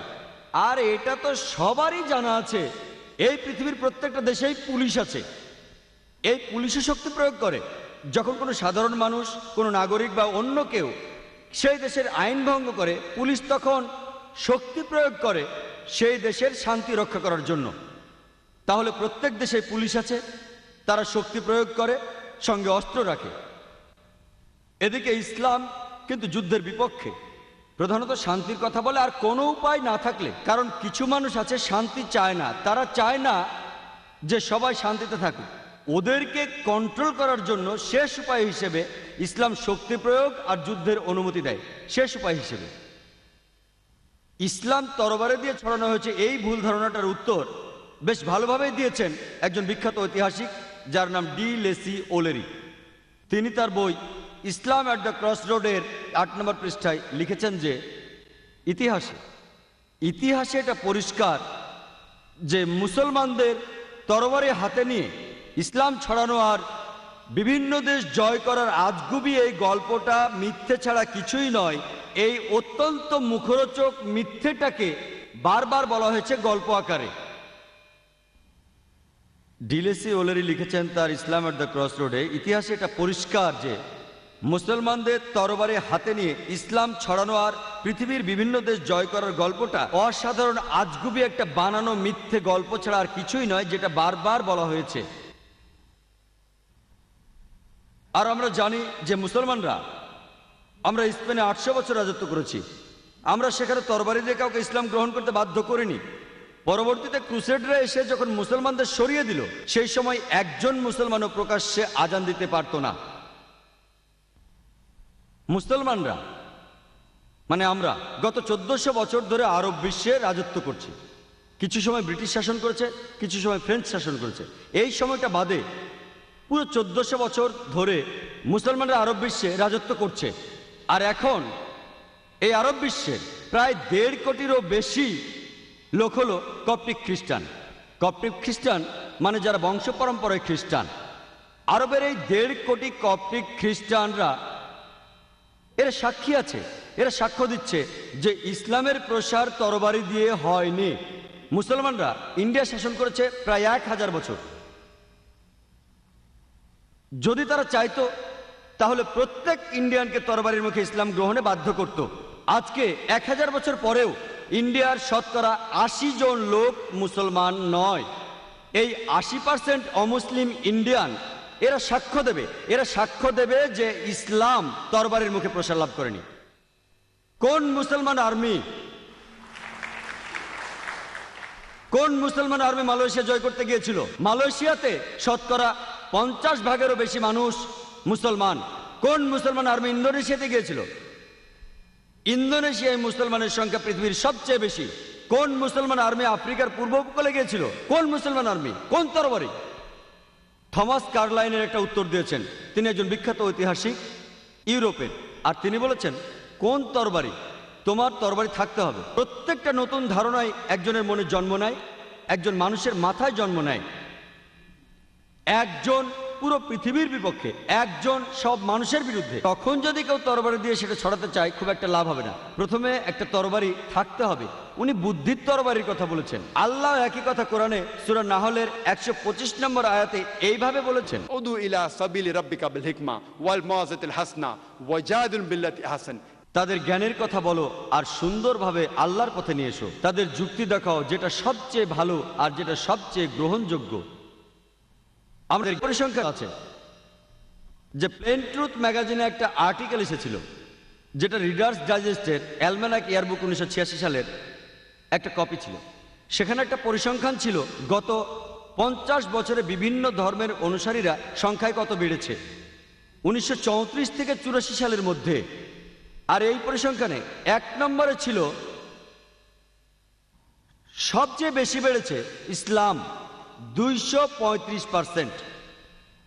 অর্থাৎ 50 বছরে ইসলাম বেড়েছে 235%, খ্রিস্টান বেড়েছে মাত্র 47%। আমি একটা প্রশ্ন করছি, কোন যুদ্ধ কি হয়েছে 1934 থেকে 84 মধ্যে, যে যুদ্ধের কারণে অমুসলিমরা ইসলাম ধর্ম গ্রহণ করেছে? কোন যুদ্ধটা? এখন আমেরিকার সবচেয়ে জনপ্রিয় ধর্ম হচ্ছে ইসলাম, ইংল্যান্ডের সবচেয়ে জনপ্রিয় ধর্ম ইসলাম। আমি আবার প্রশ্ন করছি যে কোন মুসলমান আমেরিকানদেরকে ইসলাম গ্রহণ করতে বাধ্য করেছে? আমি আবার প্রশ্ন করছি যে কোন মুসলমান ইউরোপিয়ানদেরকে ইসলাম গ্রহণ করতে বাধ্য করেছে? আমেরিকানদের কথা বলার স্বাধীনতা আছে, ইউরোপের কথা বলার স্বাধীনতা আছে। ইসলাম যদি মহিলাদের অত্যাচার করে, তাহলে অমুসলিম মহিলারা ইসলাম গ্রহণ করে কেন? যারা মুসলমান হচ্ছে তাদের 3 ভাগের 2 ভাগই মহিলা, সেটা কিভাবে? কারণ ইসলামের সমস্যার সমাধান আছে, পুরো মানুষ জাতির জীবন বিধান আছে। আমেরিকার একটা পরিসংখ্যান কোম্পানি যাদের অফিস ওয়াশিংটনে, তারা বলেছে 11 সেপ্টেম্বরের মাত্র 2 মাস পরে 20,000 লোক ইসলাম গ্রহণ করেছে।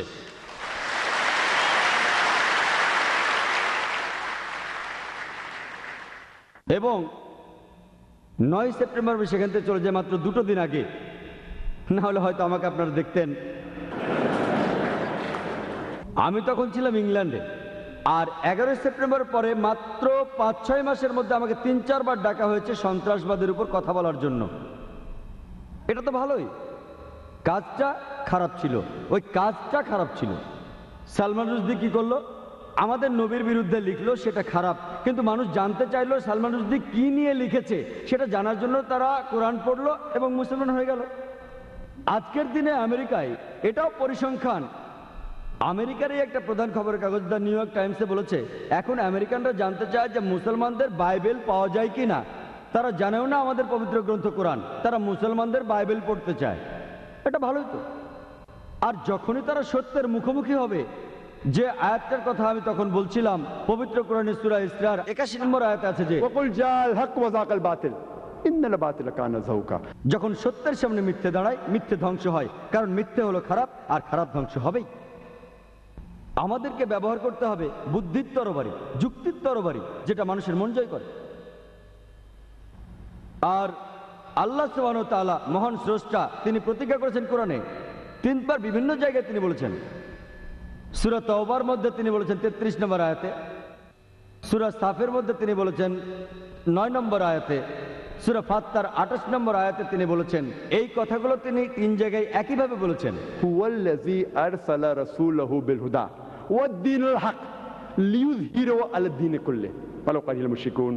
আল্লাহ তার দূত পাঠিয়েছেন পথ নির্দেশ আর সত্যের ধর্ম দিয়ে, যে ধর্ম অন্য সব ধর্মের উপরে, আর ইসলাম ধর্ম হচ্ছে অন্য সব ধর্মের উপরে। এবং আল্লাহ বলেন অবিশ্বাসীরাও এই ধর্ম পছন্দ করে।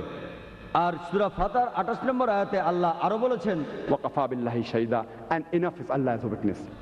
আমি কথা শেষ করার আগে ইসলামের জিহাদ এবং টেররিজম সম্পর্কে একটা উদ্ধৃতি দিতে চাই, যেটা বলেছেন ডক্টর জোসেফ অ্যাডাম পিয়ারসন। তিনি বলেছেন লোকে দুশ্চিন্তা করে যে কোনো একদিন পারমাণবিক বোমা চলে যাবে সরাসরি আরবদের হাতে। তারা বুঝতে পারে না যে ইসলামের বোমা অনেক আগেই পৃথিবীতে পড়েছে, সেদিন পড়েছে যেদিন হযরত মুহাম্মদ সাল্লাল্লাহু আলাইহি ওয়াসাল্লাম জন্মগ্রহণ করেছেন। ওয়া আখিরু দাওয়ানা আলহামদুলিল্লাহি রাব্বিল আলামিন।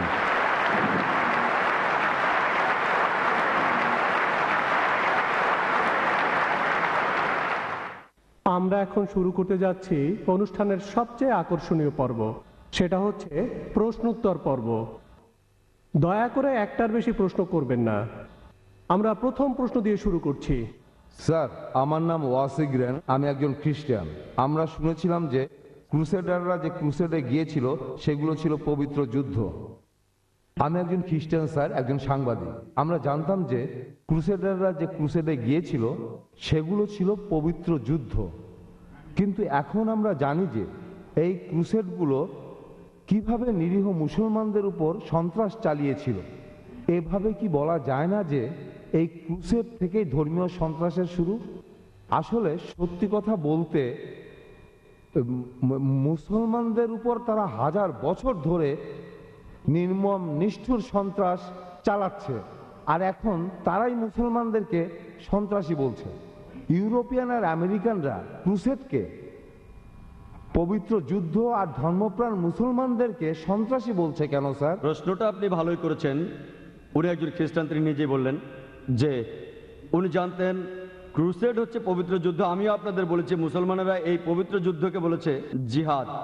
এক এক জায়গায় এক এক নাম। আর যুদ্ধ যখন ক্রুসেড, তখন মানুষের সামনে এটাকে তুলে ধরা হচ্ছে যে এটা একটা পবিত্র যুদ্ধ। আর তিনি একজন সাংবাদিক, তারপরও তিনি স্বীকার করলেন যে এই ক্রুসেড নিরীহ মুসলমানদের উপর নির্মমভাবে সন্ত্রাস চালিয়েছে। আমি এই সম্পর্কে আগে কিছু বলিনি, কারণ আমি এখানে ইসলাম ধর্মের উপর কথা বলছি, অন্য কোনো ধর্মের উপর কথা বলছি না, কোনো সমালোচনা করছি না, আর করতেও চাই না। আমি শুধু বলছি যে প্রত্যেক ধর্ম শান্তি রক্ষার জন্য যুদ্ধ করার অনুমতি দেয়। আমি অন্য কোনো ধর্মের কথা বলছি না বা কোনো সমালোচনাও করছি না, আর সেটা করার জন্য আমি এখানে আসিওনি। কিন্তু আপনি প্রশ্ন করেছেন, তাই বলতে হচ্ছে হ্যাঁ ভাই, আপনি ঠিকই বলেছেন। এই ক্রুসেডই মুসলমানদের উপরে সন্ত্রাস চালিয়েছে। এইভাবে ব্যাপারটা শুরু হয়েছিল, আর সন্ত্রাস তারাই শুরু করেছে, অথচ এখন তারা কি করছে? মুসলমানদের বলছে সন্ত্রাসী। আর আপনি যদি দেখেন পৃথিবীতে এখন কি ঘটছে, ইসলামের অনুসারী পৃথিবীতে দিন দিন বেড়েই চলেছে, আর সেটা বাড়ছে সর্বোচ্চ হারে। মুসলমানরা যে সবাই ভালো সে কথা বলছি না, সব ধর্মে কিছু কুলাঙ্গার থাকে, তবে সব মিলিয়ে আপনি বলতে পারবেন না যে মানুষকে তরবারির মুখে কোনো রকম জোর করে ইসলাম গ্রহণ করতে বাধ্য করা হচ্ছে, কোনো দিনও না। বরঞ্চ মুসলমানদের হেনস্থা করা হচ্ছে কারণ আমরা মুসলমান। এই সমস্যার সমাধান আপনি পাবেন যদি আপনি ফিরে যান বাইবেলে দেখবেন যীশু খ্রিস্ট বা ঈসা মসীহ বলেছেন, ম্যাথিউয়ের গসপেলের মধ্যে 5 নম্বর অধ্যায় 40, 41 অনুচ্ছেদে এটা লেখা আছে যে যদি কেউ তোমার ডান গালে থাপ্পড় দেয়, বাম গালটা বাড়িয়ে দাও। যদি কেউ তোমার ডান গালে থাপ্পড় দেয়, বাম গালটা বাড়িয়ে দাও। যদি কেউ তোমাকে 1 মাইল সঙ্গে চলতে বলে, তার সঙ্গে তুমি 2 মাইল চলো। যদি কেউ তোমার জামাটা চায়, তাকে তুমি আলখেল্লাটা দিয়ে দাও। তাহলে যিশু, যিনি আল্লাহর একজন প্রেরিত নবী, তিনি আমাদের দেখিয়েছেন শান্তি কি। তিনি বলেছেন তোমার প্রতিবেশীকে ভালোবাসো। তাহলে আপনি যদি ভালো করে দেখেন, যদি ভালো করে বাইবেল পড়েন, এ কথা কোথাও লেখা নেই যে যীশু খ্রিস্ট বলেছেন মুসলমানদের অপদস্থ করো। এজন্যই আমি বলছি সেই ধর্মগ্রন্থে ফিরে যান, যে ধর্মগ্রন্থ আপনার কাছে সবচেয়ে পবিত্র, সেটা ভালো করে পড়েন। যে ধর্মগ্রন্থটা আপনার কাছে পবিত্র, পবিত্র কোরআনের সূরা আল ইমরানের 64 নম্বর আয়াতে বলা হয়েছে যে তাআলাউ ইলা কালমাতিন সাওয়াইন বাইনানা ওয়া বাইনাকুম। তোমাদের ধর্মের সাথে আমাদের ধর্মের মিলগুলো দেখো। প্রথম মিলটা কি? এক আল্লাহ ছাড়া আমরা কারো উপাসনা করি না। আশা করি আপনার উত্তরটা পেয়েছেন।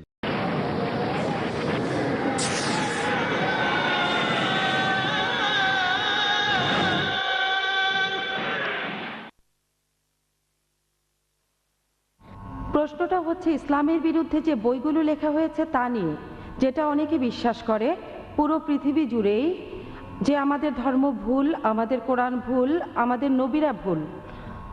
আর এটা যারা বিশ্বাস করে তাদের মধ্যে অনেক খ্রিস্টান আছে যারা বাইবেল বিশ্বাস করে। বাইবেল যে নবীদের কথা বলছে, কোরআনও সে নবীদের কথা বলছে। যীশু খ্রিস্ট আমাদের নবী, মুসা আলাইহিস সালামও আমাদের নবী। তাহলে সন্ত্রাসী বলতে শুধু মুসলমানদের বোঝানো হয় কেন? বোন, আপনার প্রশ্নটা খুবই ভালো যে কোরআন আর বাইবেলে যখন এত মিল, তখন মুসলমানদের এত অপদস্থ করা হয় কেন। আমি আপনাদের আগেও বলেছি যে এই মৌলবাদী শব্দটা প্রথম ব্যবহার করা হয়েছিল প্রায় 100 বছর আগে আমেরিকার একদল খ্রিস্টানকে বোঝাতে। ওরা চার্চের বিরোধী ছিল। এই শব্দটা জন্ম হয়েছিল খ্রিস্টানদের বোঝাতে। প্রথম ইংরেজি ভাষায় ব্যবহার করা হয়েছিল খ্রিস্টানদের বোঝাতে। কিন্তু এখন যা বলেছিলাম, দাবার ছক পাল্টে গেছে। তারা এখন শব্দটা ব্যবহার করে মুসলমানদের বোঝাতে। কেন ব্যাপারটা এরকম? আমাদের সাদৃশ্যের ব্যাপারে আমি আগেও বলেছি বোন, ইসলাম ও খ্রিস্টান ধর্মের সাদৃশ্যের কথা। ইসলাম আর খ্রিস্টান ধর্মের মধ্যে অনেক সাদৃশ্য আছে কোরআন ও বাইবেলে। তাহলে আসুন আমরা সবাই মিলে অন্ততপক্ষে সাদৃশ্যগুলো মেনে চলি, আর বৈসাদৃশ্যগুলো পরে আলোচনা করা যাবে। তবে ওরা কেন এমনটা করছে, কারণ আমি আগেও বলেছি পৃথিবীতে এখন ইসলাম প্রসার ঘটছে সর্বোচ্চ হারে। ওই লোকগুলো হয়তো ভয় পাচ্ছে যে ইসলাম যেভাবে ছড়াচ্ছে তাতে করে ওরা এখন যা করছে সেই কাজগুলো বন্ধ করতে হবে। গুড ইভিনিং স্যার, আমার নাম অসাদা জাগরা, আমি একজন আইনের ছাত্রী। প্রথমেই আমি আপনাকে ধন্যবাদ জানাই সন্ত্রাস ও ইসলামের উপর এই বক্তৃতা দেওয়ার জন্য। আমার প্রশ্ন হচ্ছে, আপনি কি মনে করেন হঠাৎ বেড়ে ওঠা সন্ত্রাসী সংগঠনগুলো সম্পর্কে, যেগুলো আসলে ইসলামিক আর তারা ইসলামের নামে যুদ্ধ করে? আর আপনি বলেছেন ইসলাম নির্দেশ দেয় যে নারী, শিশু, বৃদ্ধদের ক্ষতি করা বা হত্যা করা যাবে না, কিন্তু অনেক বোমা বিস্ফোরণ হয়েছে যেখানে নারী ও শিশুরা মারা গেছে। আপনি কি এটা সম্পর্কে কিছু বলবেন? Thank you. বোন, আপনি খুব প্রাসঙ্গিক প্রশ্ন করেছেন যে এটার কারণ কি সন্ত্রাসী সংগঠনের সংখ্যা বাড়ছে মুসলমানদের মধ্যে। অনেকগুলো বোমা বিস্ফোরণ, আর বিশেষ করে যখন ইসলাম বলে যে আপনি শিশুদের হত্যা করবেন না, এর কারণটা কি? আর এটা খুব সুন্দর একটা প্রশ্ন। ব্যক্তিগতভাবে বলছি, আবারও বলছি, ব্যক্তিগতভাবে আমি কোনো সাক্ষাৎকার নেইনি কোনো তথাকথিত 100% কট্টর সন্ত্রাসীর। তবে আমি কারণটা বলতে পারি, যুক্তি দিয়ে বলতে পারি কেন এই ঘটনাগুলো ঘটছে। প্রথমত, কিছু মানুষ হয়তো আসলেই নিরীহ মানুষের উপর অত্যাচার করছে। কিছু মুসলমান হতে পারে ভুল পথে চলছে, তারা হয়তো মানছে না কোরআনের নির্দেশ। যেমন প্রত্যেক গোষ্ঠীতেই কিছু কুলাঙ্গার থাকে, এদের মধ্যে একজন সন্ত্রাসী মানব ইতিহাসে। কে সেই লোক? সে হিটলার। সে হত্যা করেছিল 60 লক্ষ ইহুদিকে। তো আমি কি বলতে পারি খ্রিস্টান ধর্মের জন্য দায়ী? হিটলার খ্রিস্টান ছিল, তাই আমি বলতে পারি না যে যেহেতু হিটলার হত্যা করেছিল 60 লক্ষ ইহুদিকে সেজন্য খ্রিস্টান ধর্ম দায়ী। সে একাই। যদি পৃথিবীর সমস্ত সন্ত্রাসী সংগঠনগুলো দেখেন, আমার সন্দেহ 60 লক্ষ হবে কিনা, কিন্তু হিটলার একাই মেরেছিল 60 লক্ষ। আবার দেখেন মুসলিনি তিনিও একজন খ্রিস্টান। তাই যেহেতু মুসলিনি হত্যা করেছে হাজার হাজার নিরীহ মানুষ, তার অর্থ এই না যে আমি খ্রিস্টান ধর্মকে এর জন্য দায়ী করব। তাই কুলাঙ্গার থাকতে পারে প্রত্যেক ধর্মেই। কুলাঙ্গার ওরা নিজেদের মুসলমান বলতেই পারে, আর এটা ভুল হতে পারে। 2 নম্বর পয়েন্ট, এটা হতে পারে ওই লোকগুলো হয়রানির শিকার। যদি প্রশ্ন করেন আজকে কোনো ইন্ডিয়ান দেশের স্বাধীনতার জন্য যুদ্ধ করছে না, আপনি কি দেখেছেন কোনো ইন্ডিয়ান স্বাধীনতার জন্য যুদ্ধ করছে? না। কিন্তু 100 বছর আগে অনেকেই করেছেন। তো আপনি যদি প্রশ্ন করেন ভাই জাকের, কেন 100 বছর আগে অনেক ইন্ডিয়ান তাদের স্বাধীনতার জন্য যুদ্ধ করত? কারণ ব্রিটিশ সরকার ইন্ডিয়া শাসন করত। এই কারণেই মানুষ স্বাধীনতার জন্য যুদ্ধ করত। আজকে ব্রিটিশ সরকার চলে গেছে, তাই কেউ আর স্বাধীনতার জন্য যুদ্ধ করছে না। সেজন্য হতে পারে এই মুসলমানরা হয়রানির শিকার হয়েছে, তাদের উপর অন্যায় করা হয়েছে। আর এই ধরনের ঘটনা পৃথিবীর বিভিন্ন জায়গায় ঘটছে, যেমন প্যালেস্টাইন। যদি আপনি ইতিহাস দেখেন তাহলে আপনি সেখানে দেখবেন, যদি আপনি ইতিহাস ঘাটেন আপনি দেখতে পাবেন যে তারা আসলেই হয়রানির শিকার হয়েছে। আর যখন কেউ তাদের সাহায্য করতে আসেনি, তাদের যা ছিল তাই নিয়ে তারা মোকাবেলা করেছে। যেমন ধরেন সেই ঘটনা যা বাইবেলে লেখা আছে, ডেভিড আর গোলিয়াত, একটা পাথরে আনাপ ছিল। তাই দোষকার, দোষটা আমাদেরই, আমরাই দায়ী, কারণ আমরা এই সমস্যার মূল কারণ খুঁজছি না। যদি কোনো সন্ত্রাসী সংগঠন থাকে আমাদের সেখানে গিয়ে দেখতে হবে, খুঁজে বের করতে হবে কি কারণে তারা সন্ত্রাসের পথ বেছে নিয়েছে। শুধুমাত্র এভাবেই সমাধান করা যেতে পারে। তাদেরকে হত্যা করে সমস্যার সমাধান করা যাবে না। আপনি একজনকে হত্যা করবেন 10 জন আসবে। আমাদেরকে কি করতে হবে? পেছনে ফিরতে হবে, দেখতে হবে কারণটা কি, কোন কারণে আপনারা এই পথ বেছে নিয়েছেন। আমাদের খুঁজে বের করতে হবে মূল কারণ। এখানে উদাহরণ হিসেবে বলা যায় প্যালেস্টাইন, যখন হিটলার হত্যা করেছিল 60 লক্ষ ইহুদিকে, ইহুদিদের তাড়িয়ে দেওয়া হয়েছিল জার্মানি থেকে। আর তখন প্যালেস্টাইনরা বলেছিল আহলান ওয়া সাহলান, তোমরা আমার জ্ঞাতি ভাই, চলে এসো, আমাদের সাথে থাকো। ব্যাপারটা এরকম যে এক অচেনা লোককে বললাম কোনো অসুবিধা নেই, আমার ঘরে থাকো। কয়েক বছর পর সে আমাকে ঘর থেকে তাড়িয়ে দিল। আর আমি যখন চিল্লাপাল্লা শুরু করলাম ঘরের বাইরে গিয়ে যে এই লোকগুলো আমার ঘর দখল করে নিয়েছে, তখন আপনি আমাকে সন্ত্রাসী বললেন। আমি কি সন্ত্রাসী? আমি আশ্রয় দিয়েছিলাম এক অচেনা লোককে, শুধুমাত্র মানবতার কারণে আশ্রয় দিয়েছিলাম আমার ঘরে। কয়েক মাস পরে সে আমাকে তাড়িয়ে দিল, আমি বললাম ঘর ফেরত চাই, আপনি আমাকে বললেন সন্ত্রাসী। কাকে দোষ দেব? দোষ আমাদেরই, আমরাই দোষী। আমাদেরই খুঁজে বের করতে হবে এই সমস্যার কারণটা কি। সর্বশক্তিমান আল্লাহ আমাদেরকে বুদ্ধি দিয়েছেন, এমনকি এই শক্তিও দিয়েছেন সবাইকে একত্রিত করার। যদি আপনি মূল কারণটা দেখেন আপনি জানবেন যে কেন একজন মানুষ মরতে চায়। কে মরতে চায়? কে মরতে চায়? যে মানুষটা বলে যে আমি নিজে তো মরবই, তাহলে কেন আর কয়েকজন সঙ্গে নিয়ে মরবো না? তাহলে আপনি যদি কোনো মনোবিজ্ঞানীকে প্রশ্ন করেন, তিনি বলবেন যে মূল কারণে যেতে হলে এই লোকগুলোকে জিজ্ঞেস করতে হবে কেন তারা এসব করছে। আর অনেক সময় আপনি দেখবেন যে এর পেছনে কোনো না কোনো কারণ আছে। আর কারণটা হচ্ছে হতে পারে তারা হয়রানির শিকার হয়েছে, আর কিছু মানুষ হতে পারে আসলে সন্ত্রাসী। কেউ মানুষকে ভয় দেখে টাকার জন্য, কেউ খ্যাতির জন্য, কেউ রাজনীতির জন্য। তাই আমি একমত বোন, তবে বেশিরভাগই আমি মনে করি তাদের হয়রানি করা হয়েছিল। হতে পারে তারা মুসলমান, হতে পারে হিন্দু, হতে পারে খ্রিস্টান। একটা তীব্র প্রতিক্রিয়া দেখা দেবে যখন মানুষ আর সহ্য করতে পারে না, তার উপর যে অত্যাচার হচ্ছে, তখন সে প্রতিবাদী হয়ে ওঠে। আর মনোবৈজ্ঞানীয় বলেন, আমি একজন ডাক্তার, আমি বলতে পারি যে তারা শোধ নেওয়ার চেষ্টা করবে, এটা মানুষের স্বভাব। তাহলে একজন মানুষ যে একটা আঙ্গুলও উঁচু করতে চায় না, কেন সে একটা বন্দুক হাতে তুলে নেবে? কেন? তাহলে আমাদের কি করতে হবে? আমাদের মূল কারণ খুঁজে বের করতে হবে আর চেষ্টা করে সমস্যার সমাধান করতে হবে। এটাই একমাত্র উপায় সবার ভালোর জন্য, যে এই সন্ত্রাস নিরীহ মানুষের উপর বন্ধ করতে হবে আর সব মানুষ যেন একসাথে থাকতে পারে এক জাতি হিসেবে।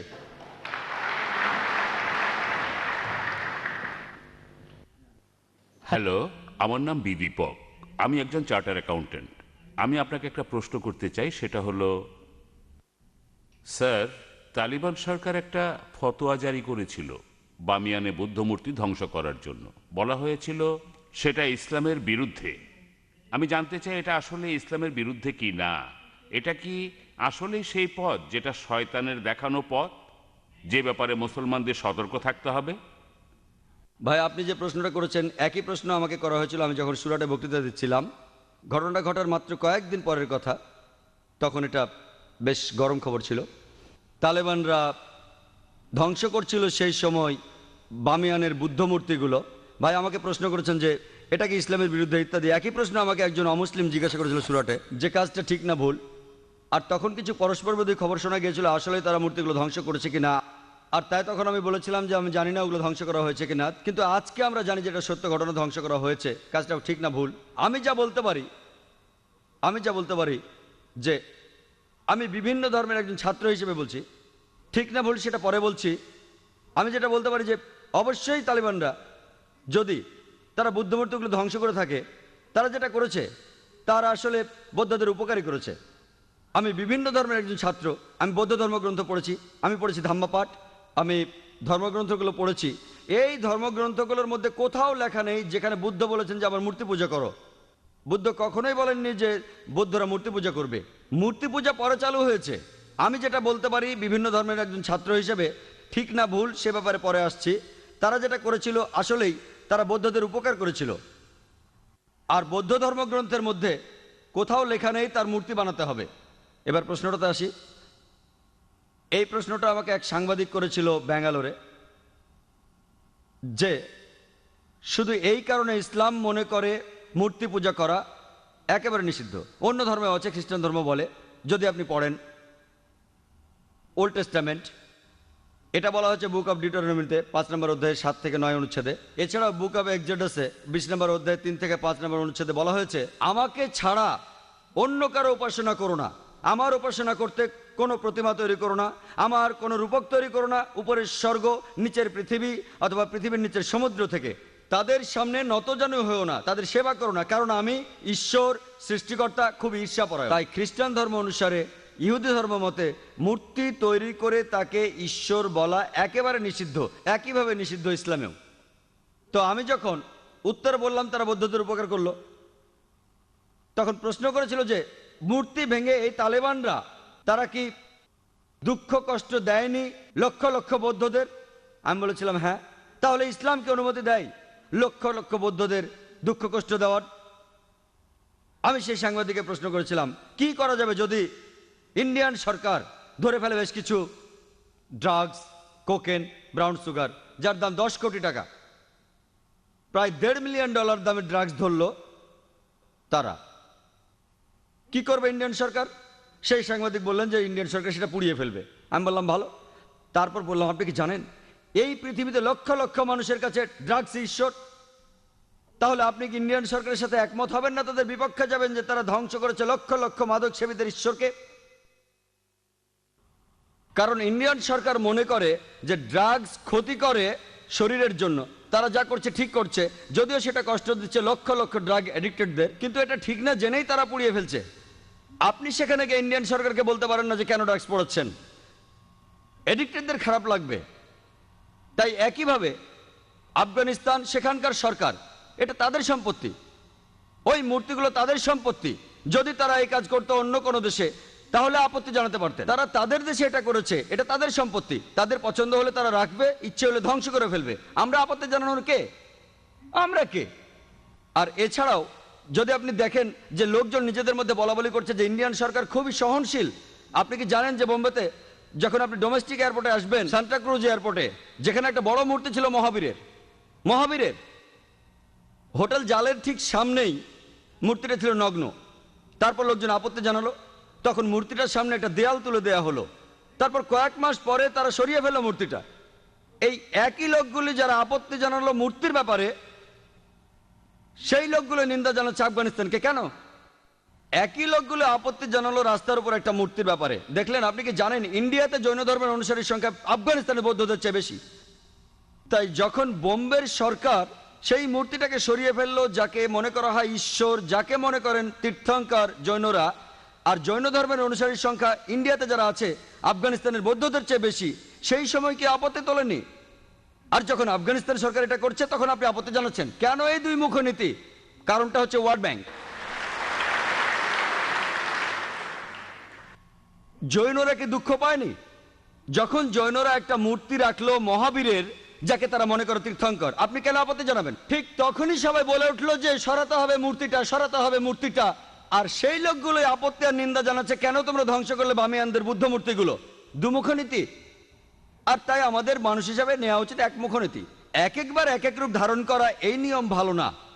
আমি যেটা মনে করি এটা তাদের সম্পত্তি। ধরেন একজন অমুসলিম একটা বাড়ি কিনলো, সেই ঘরের মধ্যে খোদাই করা আছে কাবা শরীফ। ধরেন কাবা শরীফ, যদি সেই অমুসলিম কাবা শরীফ পছন্দ না করে সেটা ঢেকে ফেলে, কে আপত্তি জানাবে?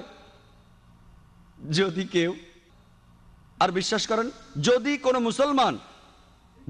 মুসলমান যদি সে তৈরি করে কোন মূর্তি মোহাম্মদ সাল্লাল্লাহু আলাইহি সাল্লামের, আপনি যদি সেই মূর্তি ধ্বংস করেন, সারা বিশ্বের মুসলমান যদি আপনার বিপক্ষে থাকে, আমি ডাক্তার জাকির নায়েক আপনার পক্ষে থাকবো। কারণ মোহাম্মদ সাল্লাল্লাহু আলাইহি সাল্লামের মূর্তি তৈরি করা সম্পূর্ণ নিষেধ। যদি কোনো মুসলমান পাগল মোহাম্মদ সাল্লাল্লাহু আলাইহি সাল্লামের মূর্তি তৈরি করে এবং তার পুজো করে, আর আপনি একজন অমুসলিম যিনি ইসলাম সম্পর্কে জানেন, আপনি যদি সেই মূর্তি ধ্বংস করেন, যদি সারা বিশ্বের মুসলমান আপনার বিপক্ষে থাকে, আমি ডাক্তার জাকির নায়েক আপনার পক্ষে থাকবো।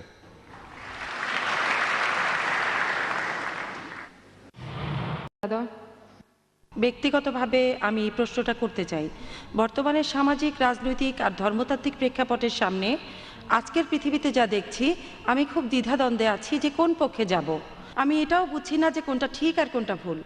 যাবতীয় কুসংস্কারকে বাদ দিয়ে এটা আজকে প্রমাণিত যে বিশ্বাসীদের কাজকর্ম দিয়েই কোনো ধর্মকে বিচার করা যায়। এই যুক্তিটা ধরে নিয়ে কিভাবে আমি মনস্থির করব, কিভাবে আমি আমার বিশ্বাসকে ঠিক রাখবো? বেশ কিছু ব্যাপারে মতামতের অমিল হচ্ছে আমার সাথে আমার সঙ্গী সাথীদের। ব্যক্তিগতভাবে আপনি কি সমর্থন করবেন সাদ্দাম হোসেনকে, পারস্যের মুজাহিদ যোদ্ধাদের, প্যালেস্টাইনে আত্মঘাতী যোদ্ধার মৃত্যুকে?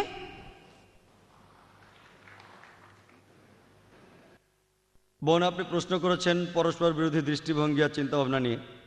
তিনি জানেন না কোনটা তার জন্য ঠিক, কার সাথে তিনি একমত হবেন, কার সাথে হবেন না, কি করা উচিত।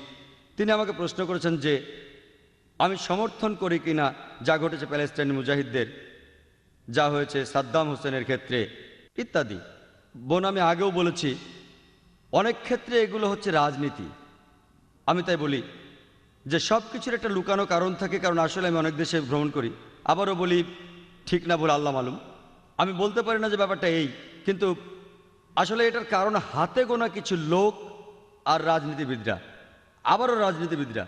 তাহলে রাজনৈতিক কারণেই কাউকে বানানো হচ্ছে কোরবানির গরু, আর এটাই কারণ যে তারা দেখতে চায় যে কাজ হচ্ছে তাদের পক্ষে। আমি একজন মুসলমান হিসেবে যদি আমাকে প্রশ্ন করেন যে আমি কি করব, যদি কেউ আমাকে প্রশ্ন করে, আমি শুধু সত্যটাই বলবো।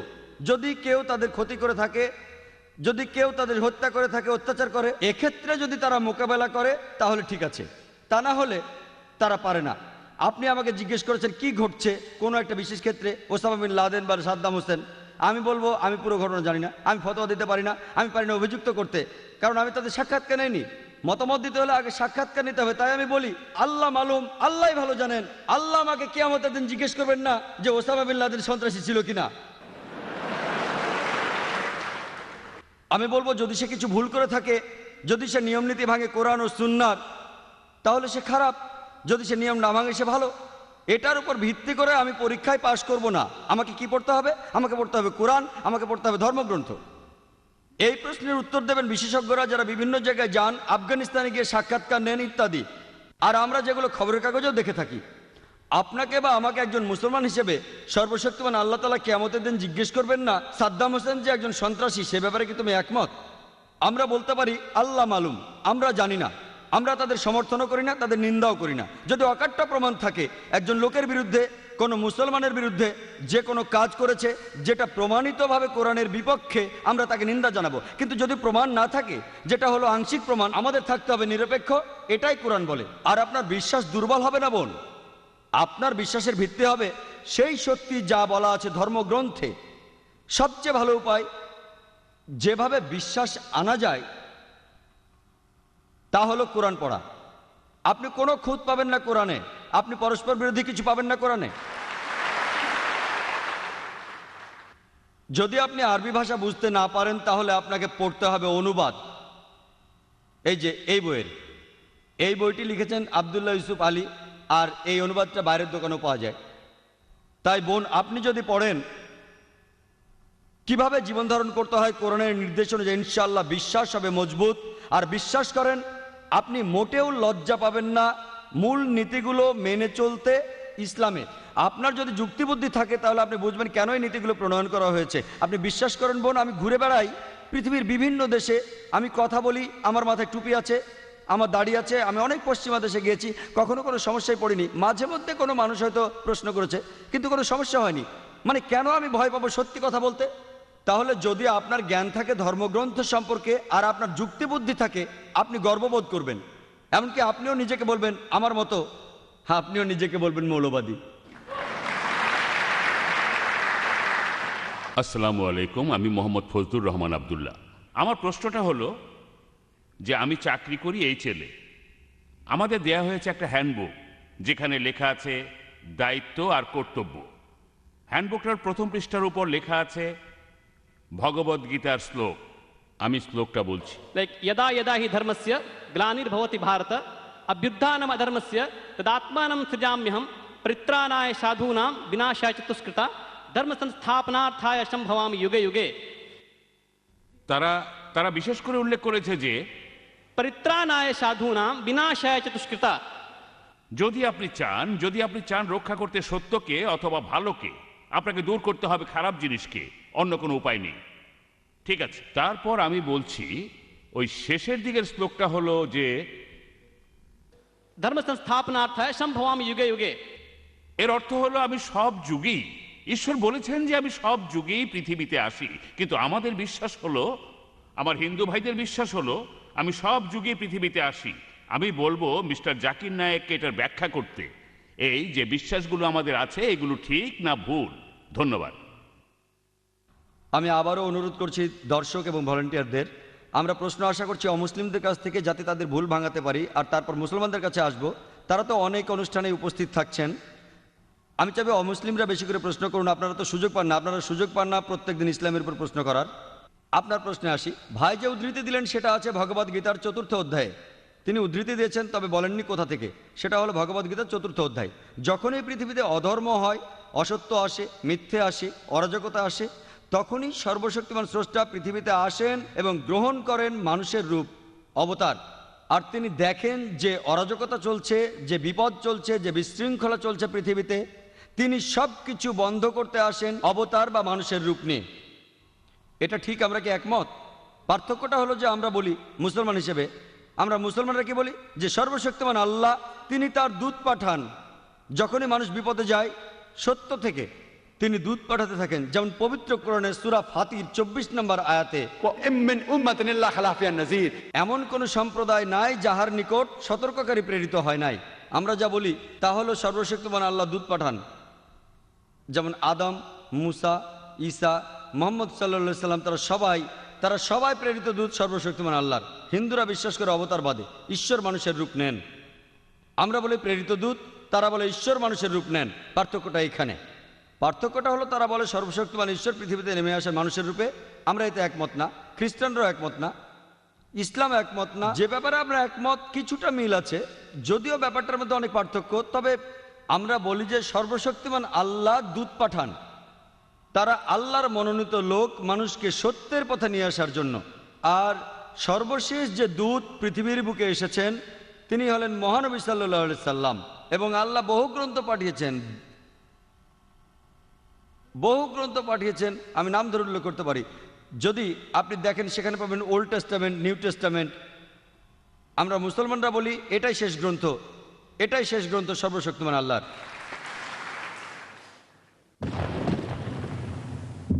স্যার, আমার নাম রাজকুমার, আমি মেডিকেল ফাইনাল ইয়ারের ছাত্র, স্ট্যানলি মেডিকেল কলেজে। আমার প্রশ্নটা হলো, ইন্ডিয়ার মুসলমানরা কেন সবসময় ইন্ডিয়ান সিভিল কোর্টের বিরোধিতা করে? কেন ইন্ডিয়ার মুসলমানরা কমন সিভিল প্রসিডিওর কোর্টের বিরোধিতা করে? ধন্যবাদ ভাই, আপনি খুব সুন্দর একটা প্রশ্ন করেছেন যে কেন মুসলমানেরা বিরোধিতা করে কমন সিভিল কোর্টের। ভাই, আমি কমন সিভিল কোর্টের পক্ষে, কিন্তু সেই কমন সিভিল কোর্টকে হতে হবে সবচেয়ে স্বচ্ছ, যেখানে ন্যায় বিচার পাওয়া যায়। আমি এর পক্ষে। এমনকি যদি ইন্ডিয়ার সমস্ত মুসলমানেরা এর বিরোধিতা করে, আমি ডাক্তার জাকির নায়েকের পক্ষে, এবং আমি তর্ক করতে রাজি, আমি কথা বলতে রাজি আছি, যুক্তির সাথে আলোচনা করতে, কোন নিয়মটা সবচেয়ে সেরা, কোন আইনটা সবচেয়ে সেরা। আর আপনারাই বের করেন যে আইনটা সবচেয়ে বাস্তবসম্মত, সেটা প্রয়োগ করুন। আমি এখানে বলবো যে সারা ইন্ডিয়াতে কমন সিভিল কোর্ট একটাই থাকুক, ক্রিমিনাল কোর্টও, শুধু সিভিল কোর্ট কেন, কমন সিভিল কোর্ট থাকুক, কমন ক্রিমিনাল কোর্টও থাকুক। কিন্তু আমাদের আগে ঠিক করতে হবে যে কোন আইনটা সবচেয়ে সেরা। যেমন একজন হিন্দু মহিলা আমাকে জিজ্ঞেস করেছিলেন কেন ইসলাম একজন পুরুষকে একাধিক স্ত্রী রাখার অনুমতি দেয়। আমি উত্তর দিয়েছিলাম এবং প্রশংসা পেয়েছিলাম। এই উত্তরে একমত হলে আপনাকে কমন সিভিল কোর্টে লিখতে হবে যে একজন পুরুষ একজনের বেশি স্ত্রী রাখতে পারবেন। আমরা জানি পৃথিবীতে মহিলার সংখ্যা পুরুষের চেয়ে বেশি, এর জন্য কোনো সমাধান নেই, কোনো ধর্মের সমাধান দেয়নি। যদিও কোনো ধর্মই বলে না যে মাত্র একটাই বিয়ে করুন, শুধুমাত্র কোরআন ছাড়া। আমি একটা উদাহরণ দিয়েছিলাম যে হিজাবের সঙ্গে ধর্ষণের সম্পর্ক। আমি উপমা দিয়েছিলাম যে সবচেয়ে কঠিন যে শাস্তিটা আমরা দিতে পারি, যে সর্বোচ্চ শাস্তিটা আমরা দিতে পারি, যার ফলাফল সবচেয়ে ভালো, যেমন ইসলাম বলে মহিলাদের হিজাব পরা উচিত।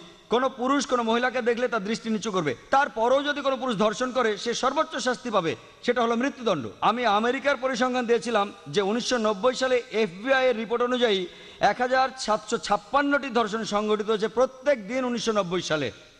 1996 সালে US ডিপার্টমেন্ট অফ জাস্টিসের রিপোর্ট অনুযায়ী 2713টি ধর্ষণের ঘটনা ঘটেছে প্রত্যেক দিন 1996 সালে। অর্থাৎ প্রতি 32 সেকেন্ডে একটি ধর্ষণ ঘটছে। আমরা এখানে যে 2 ঘন্টা ধরে আছি, আমেরিকায় 200-রও বেশি ধর্ষণের ঘটনা ঘটে গেছে এই সময়ের মধ্যে।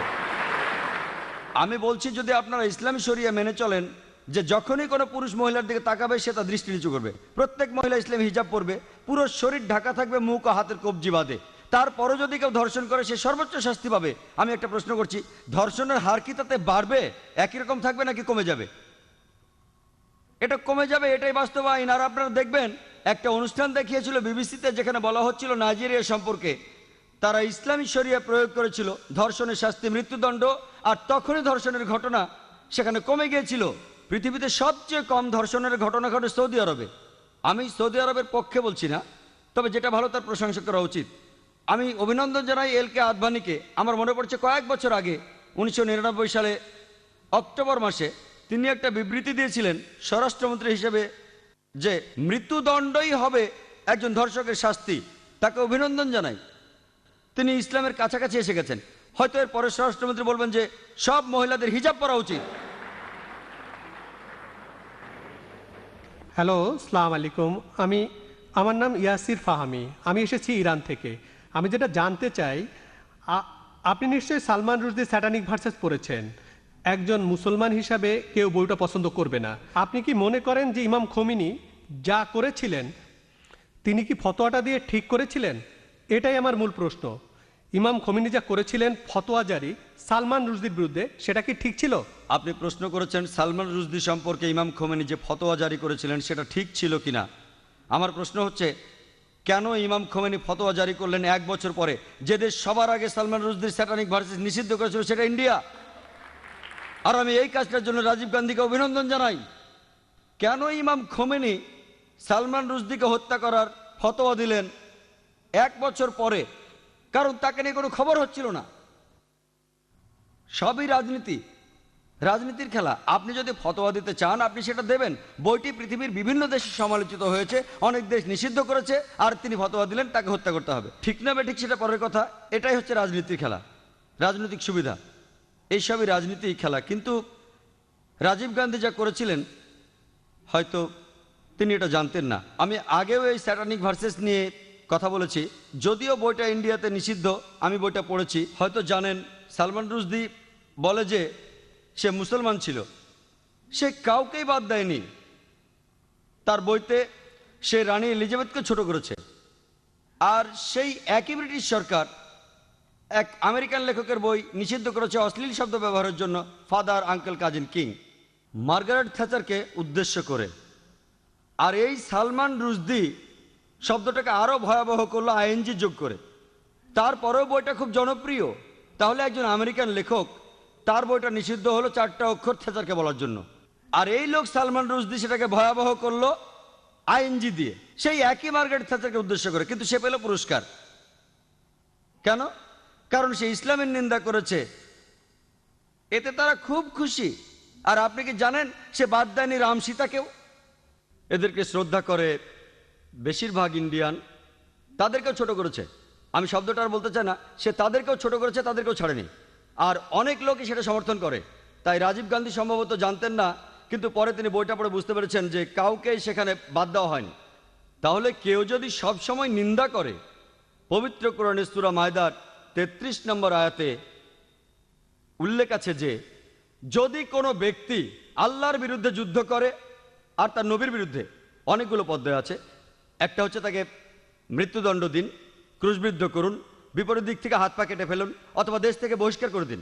আর এই আইন শুধু কোরআনে নয়, এটা বাইবেলেও আছে। যদি আপনি বুক অফ লেভিটিকাস পড়েন, সেখানে আছে যদি কেউ ধর্মের বিরুদ্ধাচরণ করে তাকে পাথর নিক্ষেপ করে হত্যা করো। এমনকি একজন পথিকও তাকে পাথর নিক্ষেপ করতে পারে যে ধর্মের বিরোধিতা করে। তাহলে এই আইন সব ধর্মগ্রন্থে আছে, শুধুমাত্র ইসলামে নয়, বেশিরভাগ ধর্মগ্রন্থেই এ কথা আছে। হতে পারে খ্রিস্টান ধর্ম, হতে পারে ইসলাম ধর্ম, হতে পারে ইহুদি ধর্ম। স্রষ্টার বিরোধিতা যদি নিশ্চিতভাবে ঈশ্বরের বিরোধিতা করা হয়, অন্য কোনো দেশের সীমা নাই। আমরা এখান থেকে ফতোয়া দিতে পারি না যে তাকে হত্যা করা হবে ইত্যাদি। যদি সেই দেশে ইসলামের আইন থাকে, কেউ স্রষ্টার বিরোধিতা করলে তার জন্য নির্দিষ্ট আইন এবং কিছু নিয়ম কানুন আছে। কিন্তু রাজনীতিবিদরা যা করেন, মুসলমান রাজনীতিবিদ হোক অথবা অমুসলমান রাজনীতিবিদ হোক, আমি দুঃখিত, আমি কোনো রাজনীতিবিদকে ছোট করতে চাচ্ছি না, সবাই না হলো আমি বলবো বেশিরভাগ, আপনি দেখবেন তারা নিজেদের সুবিধার জন্য আপোষ করছে। আর ঠিক এই কারণেই বলা হয়ে থাকে যে ধর্ম আর রাজনীতি দুটো আলাদা জিনিস, কিন্তু তারা ধর্মকে ব্যবহার করে হাতিয়ার হিসেবে খ্যাতি অর্জনের জন্য। মানুষ এই কাজটাই করে। আমাদের বোঝা উচিত যে ফতোয়া দিয়েছিলেন খোমেনি, আমার মতে এটা রাজনৈতিক ফায়দা লুটারি কৌশল। কিন্তু বইটা নিষিদ্ধ করেছিলেন রাজীব গান্ধী, সেটা ঠিক ছিল। তিনি নিষিদ্ধ করেছিলেন প্রথম, আর এখন এই নিষেধাজ্ঞা তুলে নেওয়া হচ্ছে। আমি জানি না এই নিষেধাজ্ঞা আছে না তুলে নিয়েছে। এই নিষেধাজ্ঞা তুলে নেওয়ার জন্য দাবি এসেছিল। তবে কেউ যদি স্রষ্টার বিরোধিতা করে, ইসলাম বলে, খ্রিস্টান ধর্ম বলে, খ্রিস্টান ধর্মে তাকে পাথর মেরে হত্যা করতে হবে। ইসলাম ধর্মে 4টা পথ আছে, হত্যা থেকে বহিষ্কার পর্যন্ত। খ্রিস্টান ধর্মে একটাই পথ, শুধুমাত্র পাথর মেরে হত্যা করা। ইসলামে 4টা পথ আছে, বেছে নিতে পারেন। খ্রিস্টান ধর্মে শুধুই পাথর মেরে হত্যা করা। আশা করি আপনি উত্তরটা পেয়েছেন। গুড ইভিনিং স্যার, আমি টি অনুরাগনী, একজন আইনের ছাত্রী। আমার ধারণায় সন্ত্রাসবাদ বন্ধ করা যায়, নিদিম পক্ষে কমানো যায় যদি মানুষকে সহিষ্ণুতা শেখানো যায়। ইসলাম কি সহিষ্ণুতা সম্পর্কে কোনো উপদেশ দেয়? আর যদি দিয়ে থাকে, যাদের উপর ইসলাম ধর্মে এই দায়িত্বগুলো রয়েছে, মানে আমার মনে হয় ইসলাম ধর্মে, আমি আসলে শব্দগুলির সাথে পরিচিত না। হিন্দু ধর্মে যেমন গুরু আছেন, তেমনি ইসলাম ধর্মে যারা উপদেশ দেন অন্য মুসলমানদের, তো সেসব ক্ষেত্রে তারা কি সহনশীলতা সম্পর্কে কোনো শিক্ষা দেন? বোন, আপনি সুন্দর একটা প্রশ্ন করেছেন। ঠিকই বলেছেন যে সন্ত্রাস কমানো যায় সহনশীলতা চর্চার মাধ্যমে। ইসলাম সহনশীলতা শেখায় কিনা, ইসলামের ধর্মীয় নেতারা তারা সহনশীলতা শিক্ষা দেন কিনা? বোন, আমি আগেও বলেছি, বেশ দ্রুতই বলেছিলাম, আমি এটার উপরে খুব একটা গুরুত্ব দেইনি। অনেকগুলো শর্তের একটা, যে কোনো মানুষের জন্য জান্নাতে যেতে হলে, বেহেশতে যেতে হলে, স্বর্গে যেতে হলে সেটা হলো সহনশীলতা। পবিত্র কোরআনে সূরা আল আসরের 1 থেকে 3 নম্বর আয়াতে বলা হয়েছে যে ওয়াল আসর ইন্নাল ইনসানা লাফি খুসর ইল্লাল্লাযিনা আমানু ওয়া আমিলুস সলিহাতি ওয়া তাওয়াসাউ বিল হাক্কি ওয়া তাওয়াসাউ বিস সাবর। মহাকালের শপথ, মানুষ অবশ্যই ক্ষতিগ্রস্ত, কিন্তু উহারা নহে যাহারা ঈমান আনে ও সৎকর্ম করে এবং পরস্পরকে সত্যের উপদেশ দেয়, এটাকে বলে দাওয়া। আর সহনশীলতা ও ধৈর্যের উপদেশ দেয়। সহনশীলতা হলো জান্নাতে যাওয়ার অন্যতম একটি শর্ত। যদি আপনি সহনশীল না হন, সূরা আসর অনুযায়ী আপনি বেহেশতে যেতে পারবেন না। শুধু সহনশীল হলেই চলবে না, অন্য মানুষকেও সহনশীলতার পথে আনতে হবে। তবে সহনশীলতা শব্দটার অনেক রকম অর্থ করা যায়, আর বিশেষজ্ঞরাও বলবেন সহনশীলতারও একটা সীমা আছে। সহনশীলতা বলতে কি বোঝেন? ভালো, কেউ যদি আপনার সাথে অন্যায় কিছু করে, আপনি প্রতিশোধ নিলেন না, খুব ভালো, কতদিন করবেন? তাই সহনশীলতারও একটা সীমা আছে।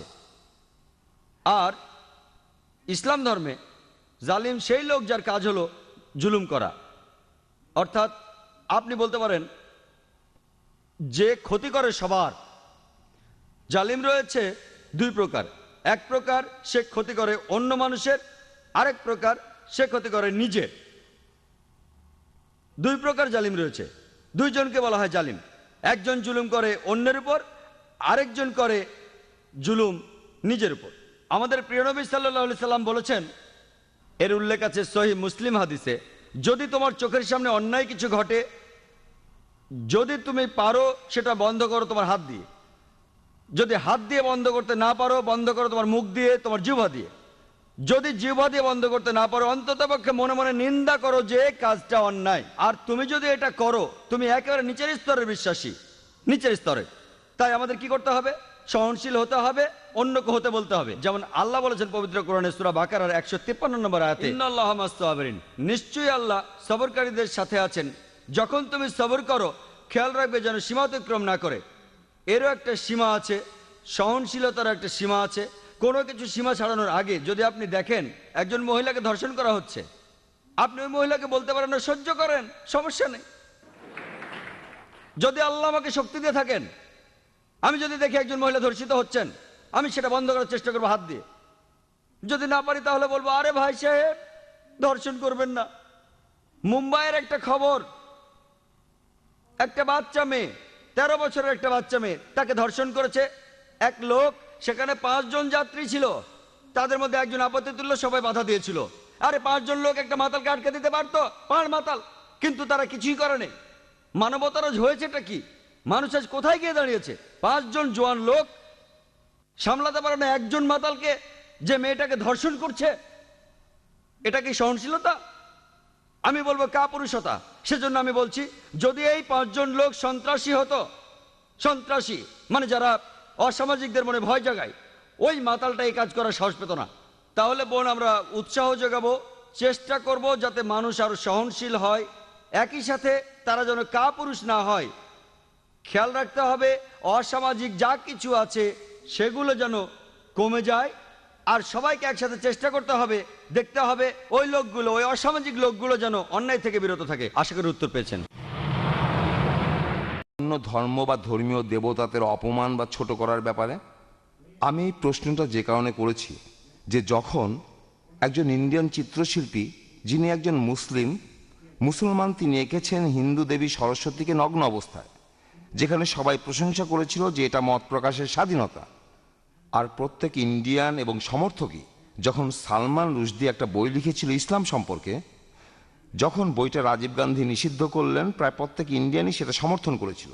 কিন্তু যখন হুসেন আঁকলেন একজন হিন্দু দেবীকে নগ্নভাবে, ইন্ডিয়ার রাজনৈতিক দলগুলো, বিশেষ করে কমিউনিস্ট দলগুলো, তারা বলেছিল যে এটা মত প্রকাশের স্বাধীনতা, তিনি যা খুশি আঁকতে পারেন।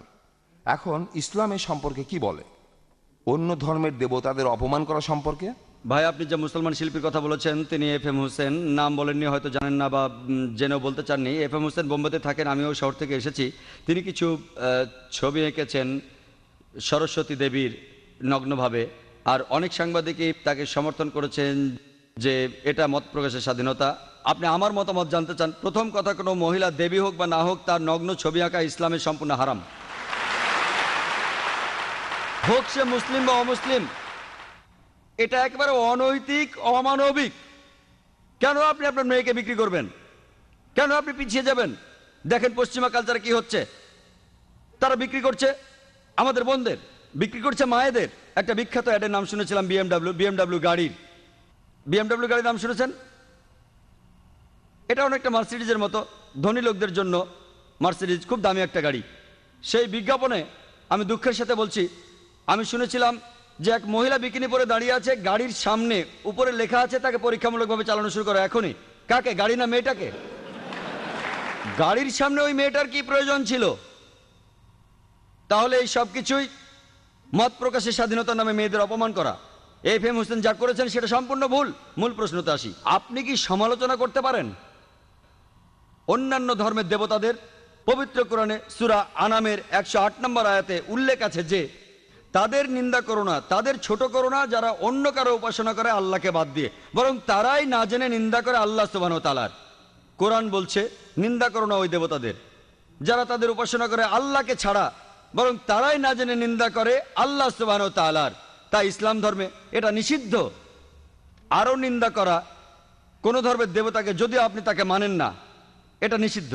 একই কথা কোরআনে সূরা আনামের 108 নম্বর আয়াতে বলা হয়েছে। আর FM হোসেন যা করেছেন, একটা নগ্ন ছবি এঁকেছেন, এটা ইসলামে সম্পূর্ণ নিষিদ্ধ। আশা করি উত্তরটা পেয়েছেন।